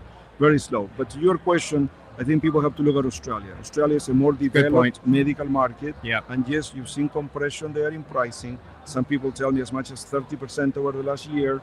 You've seen brands from low-cost countries or even value brands from countries like Canada gaining share, right? So you've seen that in Australia. In the case of Germany, from what we hear, right, you're seeing tiers, the value line, the value segment. There's a company called Remexian, which is focused on value. You see the core segment, mainstream, and then you see premium. I think the tiers are emerging. A lot of the brands I see trying to license their brands here at this conference, I think of them as premium. So I suppose there is demand for premium. So I would not be. I think in the near term, next 6 months, it's still about supply availability, consistent supply. About it. I'm hearing that a lot years today. Happening. In terms of price competition, deflation, it will come. Some people are concerned about that. I'm not too concerned about that in the next 12 months. I'm more concerned about what the government does, right? And of course, again, in terms of regulations, right? But in terms of demand, lagging supply in Germany, not just yet, not for the time being, not for the next 12 months, in my opinion. You've talked about this rollout in medical cannabis pharmacies are popping up everywhere, and these cannabis clubs are kind of a fad. You want to maybe elaborate off of that? You think these Pillar 2, the cannabis clubs, is really going to go anywhere? Right. So just to, and again, stop me if it's too much in the details, right? So the big parts of Pillar 1 were decriminalization, right? That you can possess cannabis on the street, you can smoke in public. We've seen that play out, but you have not seen a proliferation of illegal stores in Berlin like you saw in New York, right? So decriminalization has not been a problem in Germany. Then you had the social clubs, which have been slow to roll out because of licensing issues. Most of the companies we talk to, we think it's going to be more of a craft, body-friendly type of atmosphere with the clubs. I don't think they're going to make much of an impact in the overall market, so we don't see them as a risk for. And the same thing with home grow, right? Home grow is like a hobby. It doesn't necessarily mean that's going to take away from the market. So in terms of the decriminalization, social stores, and home grow, we have not seen an impact. And again, the market continues to grow. In my opinion, it should be growing at a faster rate. But again, imports are up 5 times compared to last year, start to a year, so we shouldn't complain too much. In terms of Pillar 2 supposedly was going to be what you call the rec side of it, right? That's when you took companies like HITI had some agreements here, which is probably, of course, it's a very good opportunity for them. So in Pillar 2, the way it was going to work, you were going to have a pilot towns where stores would be allowed to sell recreational cannabis, whether pharmacies or whether just stores outright, like dispensaries, right? Pillar 2, to our knowledge, is most of the people that we talk to in Germany don't expect Pillar 2 to be implemented, right? So I think that right now, and again, everything's on the table, right? That right now it's more if there are changes to Pillar 1 that can impact the market. Pillar 2, I think it's more delayed in terms of how it plays out. Let's move now to our good old homeland of America. We just got off of a Q1. I would best describe it as a mixed earnings season. If there's one key metric that you're paying attention to for the upcoming Q2 earnings season, what is it? To be honest, it's the state of the balance sheet, right? We've seen, and again, when you look at, I was quite surprised that they're looking at the price chart of Air Wellness, for example, right? And what I mean by that is that typically we look at a price chart and we say we are off this high of February 2021. But the truth is there were these stocks that had a very good run ahead of the Florida ban, right?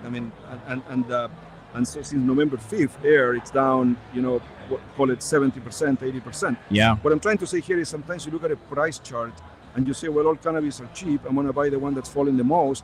The problem is that, stocks like Air, Cannabis have fallen the most, but they have a debt issue, right? So let's see how they solve it. I'm not saying that they will not be able to solve it, and I'm not going to make any predictions on Air or Cannabis, of course. But you saw what happened with Forefront. You saw what happened with Ianthus, right? So we have these stocks that apparently look very attractive from a valuation standpoint. The retail community that wants to buy something cheap that sees tremendous upside potential. But then, they get diluted by the creditors, right? Frank Colombo from Viridian was on recently and saying if they did a debt restructuring based on what they're at right now, they have to give away 90% of the company. That's staggering. Yeah. What do you think happens to them? Well, look, as an analyst, although it's my own firm, I have to follow very, very strict rules in terms of making projections about companies that I don't follow, right? So what I would say, most of these companies, if I'm a creditor, I think what happens to them in general, and I'm not saying specific company, right? What happens to them in general is that the shareholders get diluted significantly. You gave the example that Frank Colombo gave, right? That's what could happen to some of those other stories out there. The credit, but they don't disappear. The creditors probably see value, right? Air has 70 stores in Florida, right? They have licenses that are worth it. The question is, are they going to be worth it for the equity shareholders, right? They might be, it's going to be to the debt holders, and then the debt holders, of course, eventually can flip the company or do something else, right? So I think that to your question, what am I looking at 1Q, 2Q? Right now, it's like spending a lot more time than normal on the debt structure, on the maturities coming Which up, makes sense. on cash flow. And then, I'm not saying that the rest is same old, but at the end of the day, in markets that are well established, recreational, we're not seeing a lot of growth. We're seeing price deflation, so there's margin pressure.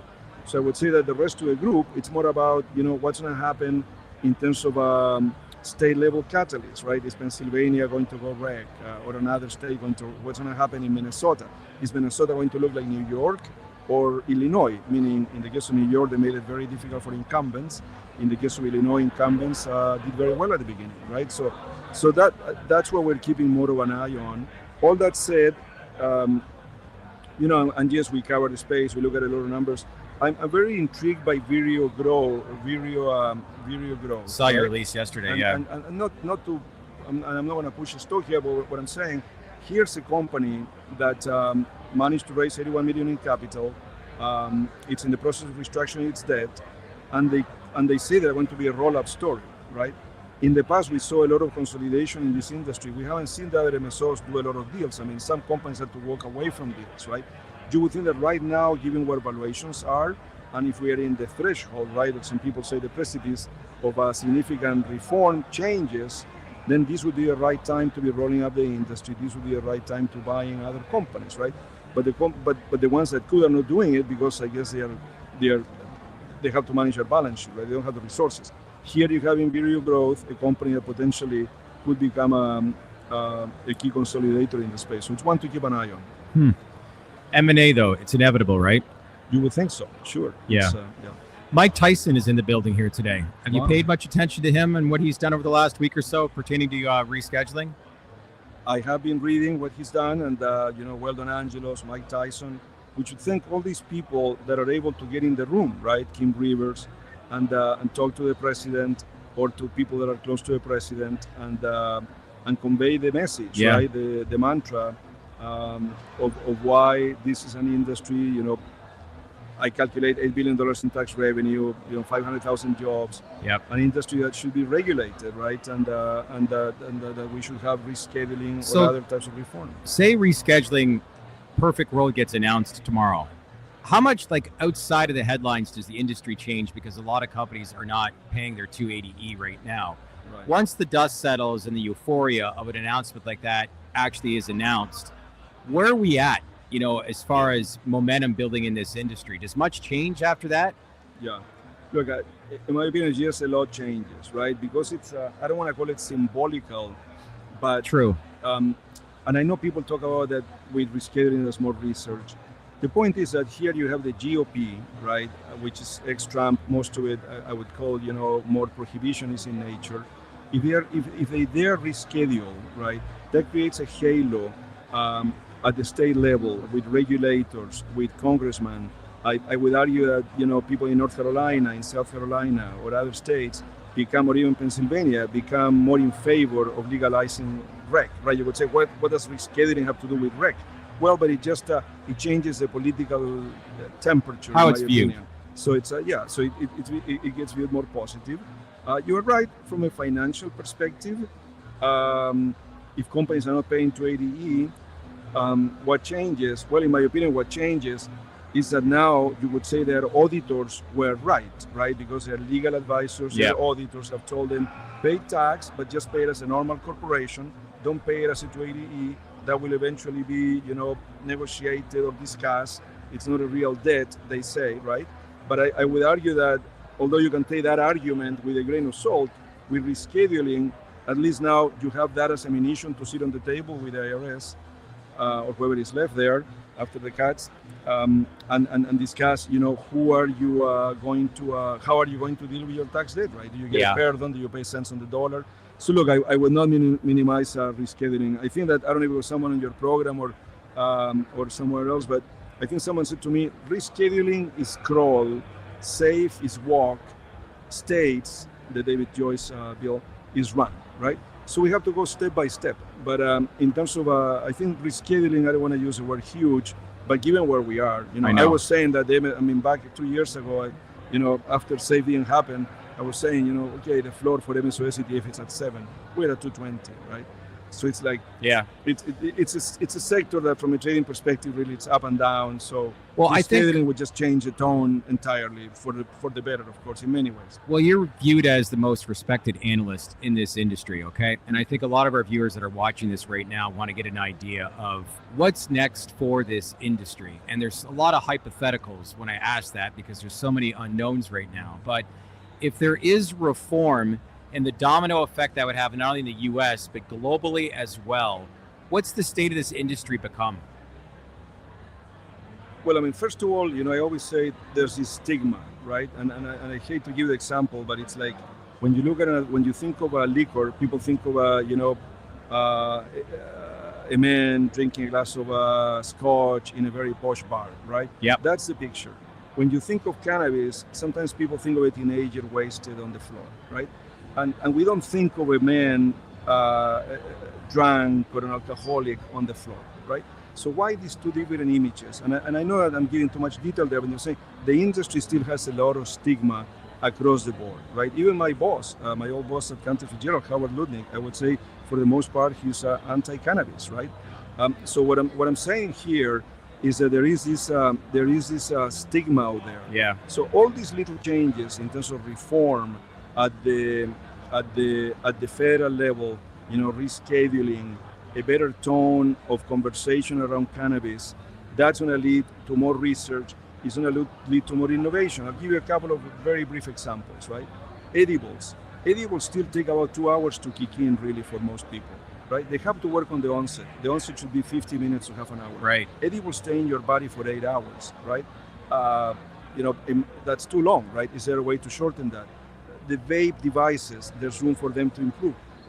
There's a lot of room that with better regulation and more, what's the right word, permissibility, or I think companies would be willing to make the investments in research, in infrastructure, in product development, and we always give the number. Right? We always say that the market could be much larger with the product investments, with innovation, less stigma, wider distribution. So that's talking very long term. But I say, so what's next for the industry? Within the industry, we globally, we'll continue to develop, keep an eye on Europe especially, see what's happening in Germany. We believe that other countries will follow Germany. Of course, what happens in the fall is very important with the government here. Let's see what they decide with Pillar 1. And in the US, let's see how things play out, right? But in the US, again, when people say, do you buy an ETF, do you buy the stocks? I'm not going to get into that debate.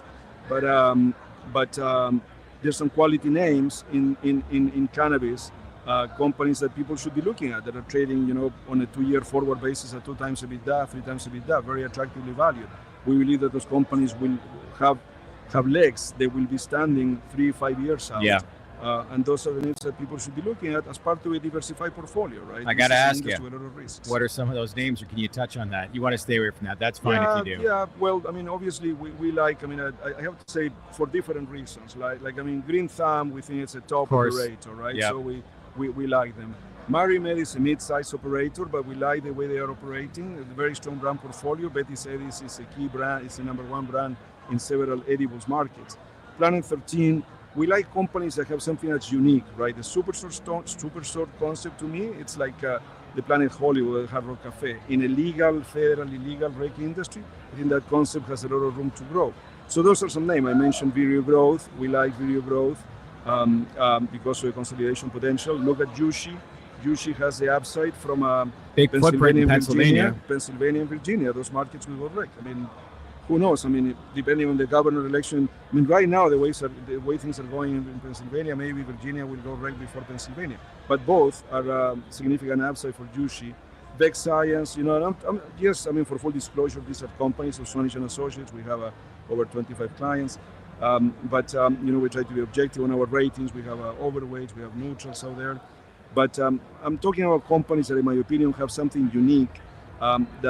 These are companies that are going to be standing in 3-5 years' time, and companies that are attractively valued. Yeah. Right? So despite all the technical issues, poor liquidity, trading over the counter, for investors that can diversify and take a long-term view, sure, I think this is the right time to be moving in some of these names. Good stuff. I think it's a good run through, but key here is like, Slow progress, I would say, in the German market. We've seen some great numbers. The back end of 2025, let's just be mindful that we might not see the growth that you think is, but some of the key Canadian LPs that you've outlined too. So all great dialogue. Last question I want to hear, because I want to see a little bit of your personality. If one of the CEOs in the industry decide to get into a boxing career like Mike Tyson, who would you have your bet on? That's a good one. I'm going Boris. I'm saying Kim Rivers. Yes.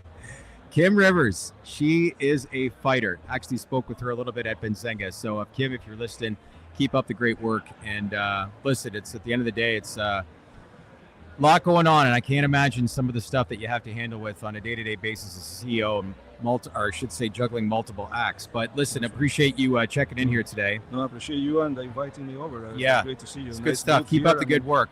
We keep TDR hearing. in Berlin for I know. HITI, and It's now awesome. here for Mary Jane. You guys are everywhere. That's Well, good. we keep hearing that as far as the go-to source for podcasts, that we're at the top of the list. And for anything when it comes to research and analysts, it's you. So Thank you. maybe we got to merge companies. I don't know, Pablo. What do you think? Anyways, Hey, like step by step, as I say here. in step by Europe. step. Let's Yeah. walk slowly. But anyways, I appreciate your time, and let's keep in touch, okay? Thank All you right. very much. Pablo Thanks. Zoanich from Zoanich and Associates. Hope you guys got some good feedback and some really a rundown of not only the German market, the European market, but the American market as well, and what to expect in our upcoming earnings season. Still more to come. We got some representatives from 420 Pharma, a company that Curaleaf bought a 55% stake in. So we'll get some ideas on how Curaleaf is advancing into the European market. And after I hop out of here right now, I'm going to walk the floor. Number one goal, I'm going to try to find Iron Mike Tyson. Hopefully I can get him. But in the meantime, keep listening and stay connected. We'll take a little bit of break, but we'll be right back. Trade To Black podcast live from Mary Jane Berlin in Berlin, Germany, 2025. Trade To Black presented by Advanced Nutrients. Thanks, everyone. Be right back. Great. Thank you very much. I thought someone I was.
can go after the panel. How about? Yeah, let's go. Let's do it after.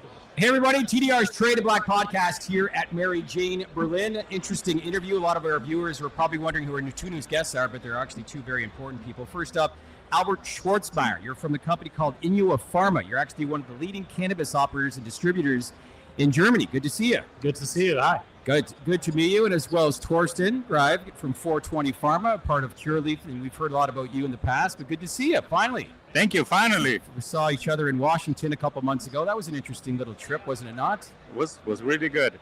How's Boris? Boris is good.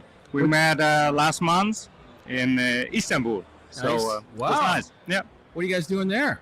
Just because he's flying around the world and to catch him, we have to come there where he is. So that's why. The life of Boris Jordan, right? Exactly. So we listen, don't see 420 soon in Turkey, do we? No. Listen, good conversations I've had over the last 3-4 hours on today, and we're talking about the growth of the German market. And like I said, I want to both have you on because you're the two leading distributing companies in Germany right now. What are we seeing, like numbers-wise? A lot of hot trends since this was removed the narcotics list 14 months ago. There's rumors that there's as many as 1 million registered patients in Germany right now from 250 from 14 months ago. But there's also some feedback that we could be some price compression going into the back end of 2025. So for our viewers that are still trying to look, because a lot of them are invested in these Canadian LPs, what can you share, Torsten, as what they should be anticipating and really manage expectations in the back end of the year? Right. So I'm always saying, if you're not, let's say, positioned right in the market, it's really no fun if you are trying to get on the market currently, because we have a big price war. Why is that? I'm assuming like in Canada 5 years ago, too many players, demand is still high, too many players, too many cultivars, and everybody's fighting in the end for the same pharmacies or wholesalers. Yeah. So it's mathematics. Yeah. That's where we are. Something we've heard a lot in North America. I was actually reading a story yesterday that somebody was saying as much as over 50% of brands within the state of New York could be gone within the next 18 to 24 months. So you're going to see a lot of change. But same thing, Albert. I assume that you're agreeing with that sentiment. And really, I don't want to ask the obvious, like, how do you separate yourselves from being one of those companies that falls away? But you're seeing a lot of companies in the space that may not be around, let's say in 6 months, pertaining to overall distribution and what the German market represents? Yeah, I would say that's definitely a fair assumption. Yeah. Overall, the market is still growing pretty heavily. So last year, the market was tripling to about 500, and it will be doubling this year to €1 billion here in Germany alone.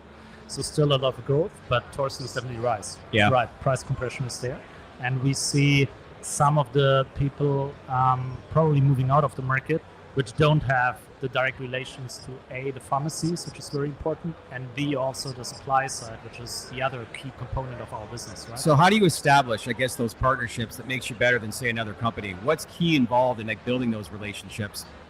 Obviously, you need to move product, you need to be a professional business partner and trustful, you need to pay your bills, obviously, at the end. Yep. And you also need to be understanding what's the right product market fit. And we build up, so we basically import everything what we are selling in Germany from Canada. Yep. So we have 47 suppliers from Canada, 12 are up and running, where we have like an active relationship.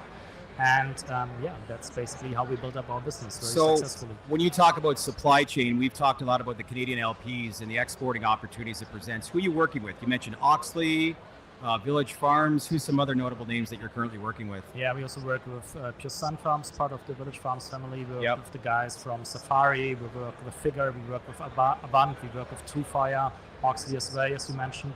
So from premium craft suppliers to the very big suppliers, basically build up a very nice curated portfolio of partners. Yeah. What do you think of Mr. DiGiulio? Good guy, right? Very, very good guy. Yeah, very hands-on. Everybody knows your story, obviously being associated with Curaleaf. And I think, a lot of people have wondered and asked why more U.S. MSOs are not involved in the global footprint. Boris was kind of ahead of the game. But by having that formed relationship a number of years in play, when did you guys actually, when they bought a stake in 420 Pharma? How long has it been now? It was October 22. So it's been almost 3 years. Yeah. So what kind of opportunity or really advantage over other US MSOs? Let's say another MSO got involved in this market right now. Could they fast track where they're matching what Curaleaf has formed and built towards the last 3 or 2.5 years with you? So I mean, obviously, I have to say no now, Of course. but it's true. So why is that? Because we are still a very regulated market here. Yeah. So we are still sailing under EU GMP, it's called. That's a totally different game in controlling the supply chain, right? That's what Albert just stated. It's so tough to find valuable players from Canada that can produce product month by month. So, and that have all the licenses in place, right? So that's why before we became part of the Curaleaf family, we made sure that through our authorities, we gave the EU GMP stamps to the suppliers in Canada. Tough job, so we did it 3 times now. And the very first supplier, and that was the advantage by going together with Curaleaf, then we had the money to secure our very first supplier, which is called Northern Green Canada. Correct. So that was a very good move. Yeah. Very good move. Maybe one thing to add, you're absolutely right. It's a super strongly regulated market. But what we see recently happening after the deregulation, you basically have now the characteristics of an FMCG market within the framework of a super highly regulated market. What does it mean? 1.5 years ago, we had basically 30% of the patients which got basically covered the bill at the end by the insurance company. And today we have 70% of the people which are paying out of pocket the medication themselves. So only 30% are still covered by the insurance. So that basically changed dramatically. That's what I mean. You have the characteristics of an FMCG market within the highly regulated framework of a healthcare market. We've heard rumors like, do you think the telemedicine online prescription, will anything change pertaining to that, do you think? I think there will be changes, yes. Drastic? Depends on your perspective what means drastic. I mean, there's some players outside of Germany which are also doing or providing telemedicine services. I think the politics are thinking about basically regulating it in a way that only German-based telemedicine players and also players which have assured that they are dealing with German doctors are moving within this game. But it could also be a movement that there are also recent discussions, and the review will be end of this year, that the, let's say, lower THC flowers might be opened up in a way that they will be moved into OTC, so over the counter within the pharmacy. So there are discussions at the moment that, let's say, a level from 0 to 20% THC will be OTC, and 20% that's stronger will be still basically handled in the same way as it's currently handled. So growth is good, but too much growth might create attention for all the wrong reasons. How would you sit here and, I guess, best describe the growth in the first 14 months here in Germany? So we see not only growth, we see also sustainable growth in a way that the majority of the players is now profitable. So we turned basically profitable already 3 years ago. We are now on a very profitable level. That means in a range of 25% EBITDA margin, which obviously gives us the opportunity to build up sustainable business. Having said this, obviously it's still a scale game. You need to have a sizable amount of market share to be able to build up the relations with the top-notch players from Canada. So that means you need to move volume. So we are moving on a monthly basis between 1.5 to 1.8 tons within Germany on a monthly basis. And that's obviously key to success. And that's also why I see smaller players now with the price compression, which started to kick in, seeing more and more trouble or facing more and more trouble within the market. Look, we look at 84 million people in Germany. Do you know any kind of numbers, either one of you, as to what the black market was producing tons-wise, like in the last year or so? Because I've heard some staggering numbers, to say the least. But then if you convert those 9 or 10 million consumers in Germany into the regulated market, that's where I think a lot of people are excited to see the growth potential in Germany. But what are we looking at right now? I don't know if you have the numbers or not as to what the regulated market is producing versus, say, the illicit market. So the illicit market is still there, of course. because many people still don't know that they have a partly legalized market where you can become a patient and get your product within 6 to 18 hours. So, and it's cheaper than in the black market. Product that is safe, complete etc. opposite. So crazy. But I think we still have maybe a quarter in the current market, and the rest is still in the illicit market. So that's a huge potential. Very big. I would say in terms of numbers, we expect the legal market to be about 160 tons this year in Germany, and illicit market about 500 tons within Germany. Okay, so I was talking yesterday, and those are some fabricated numbers. Somebody was telling me as many as 1,400 tons for the black market. So that's probably a little bit exaggerated, right? Yeah, that's I would say huge. But obviously there are no studies. Obviously, Yeah. Depends probably which dealer you interviewed. Yeah. Torsten, a lot of U.S. companies are capital constrained right now. Curaleaf bought a stake, was at 55% in your company right now. Look, you focus on your relationship with Curaleaf, but from what you're seeing and hearing as far as the overall market, Albert basically explained some of the companies that he's working with as far as Canadian LPs. Do you think there comes a day where more U.S. MSOs are going to enter into the space and buy like stakes of companies that say like Enua? I think that has to be the game. So I don't see the positive momentum currently in the US. Let's see. I know there are always talks, deregulation, how we call it, reclassification. Rescheduling. Yeah. Right. So, and I think Europe is the place to be currently because besides the things of telemedicine, all this stuff, still very, very positive here. And that's why I think they are forced to come into, or at least look into our marketing currently to see where they get the growth from. Are you guys looking at France? I've heard some stories about France. I don't know a lot about it, but what's going on in France right now, and how is it progressing? If maybe you want to touch on that, Albert. Yeah, when you look into Europe, biggest market Germany, followed by UK and Poland. France obviously is a super, super big economy.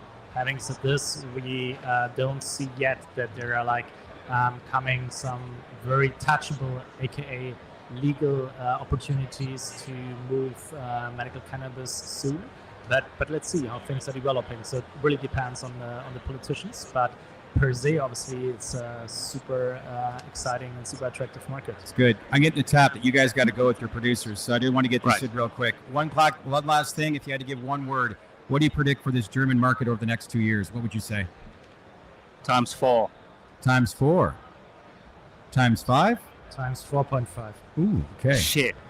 I come to you. Torsten, Albert, awesome. Great dialogue just to give kind of an idea as to what you're seeing on the ground in Germany, but more importantly, where it's going to go, being one of the top 2 distributed companies in the overall market, your partnership with Curaleaf, and as well some of the big Canadian LPs. So big exporting opportunity, which is why it's garnered a lot of interest amongst investors and some of the companies they're invested in as far as those Canadian LPs. Let's keep in touch. Thanks for the chance. All right. Thanks, Torsten. Thanks, Albert. Appreciate it. You're welcome. Great talking to you. Yes. All right. TDR's Trade to Black podcast. Go ahead, guys. I'll finish the old wrap up. You can get on out of here. But thank you, Torsten. Big day today. We're trying to see if there's any more guests that we can have on, but that might be a wrap for today. But 6 interviews deep. This has been amazing. We'll keep you posted. We'll put the slide up that will come back. But either way, if we're not, we're trying to get one more host, and you can imagine who it is. And it's a big name guest.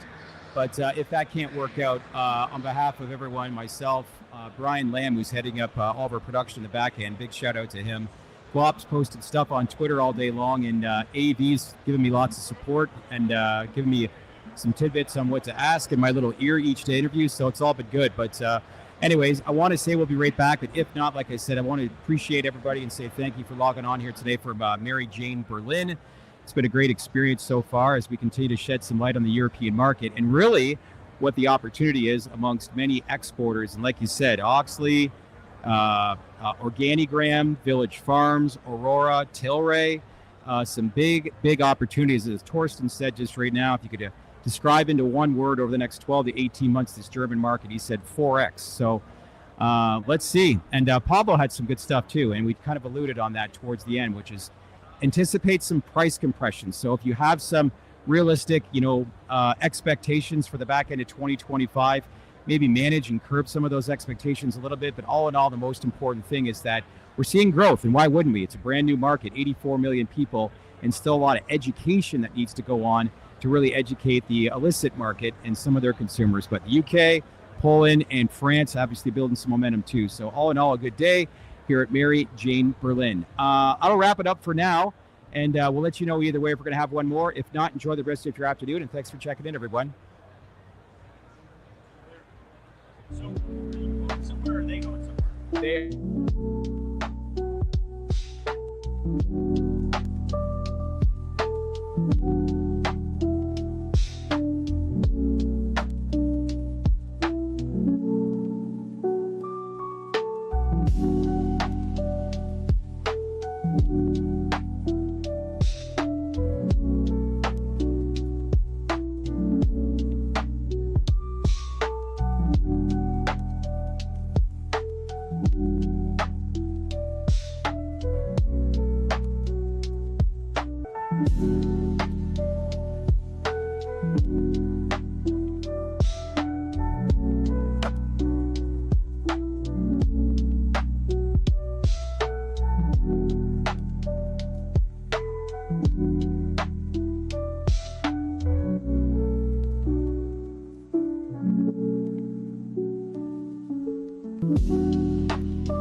Well, I liked that one, didn't you? Let us know by leaving your comments below and stay connected with us here at the Trade to Black podcast. We appreciate you logging on here today and learning more information about where this industry is headed. If you have time, make sure to like, subscribe, and smash on that bell for all notifications and keep the conversation going by leaving some comments below. We always love to get your feedback. In the meantime, enjoy the rest of your day, and thanks again for watching our latest Trade to Black podcast.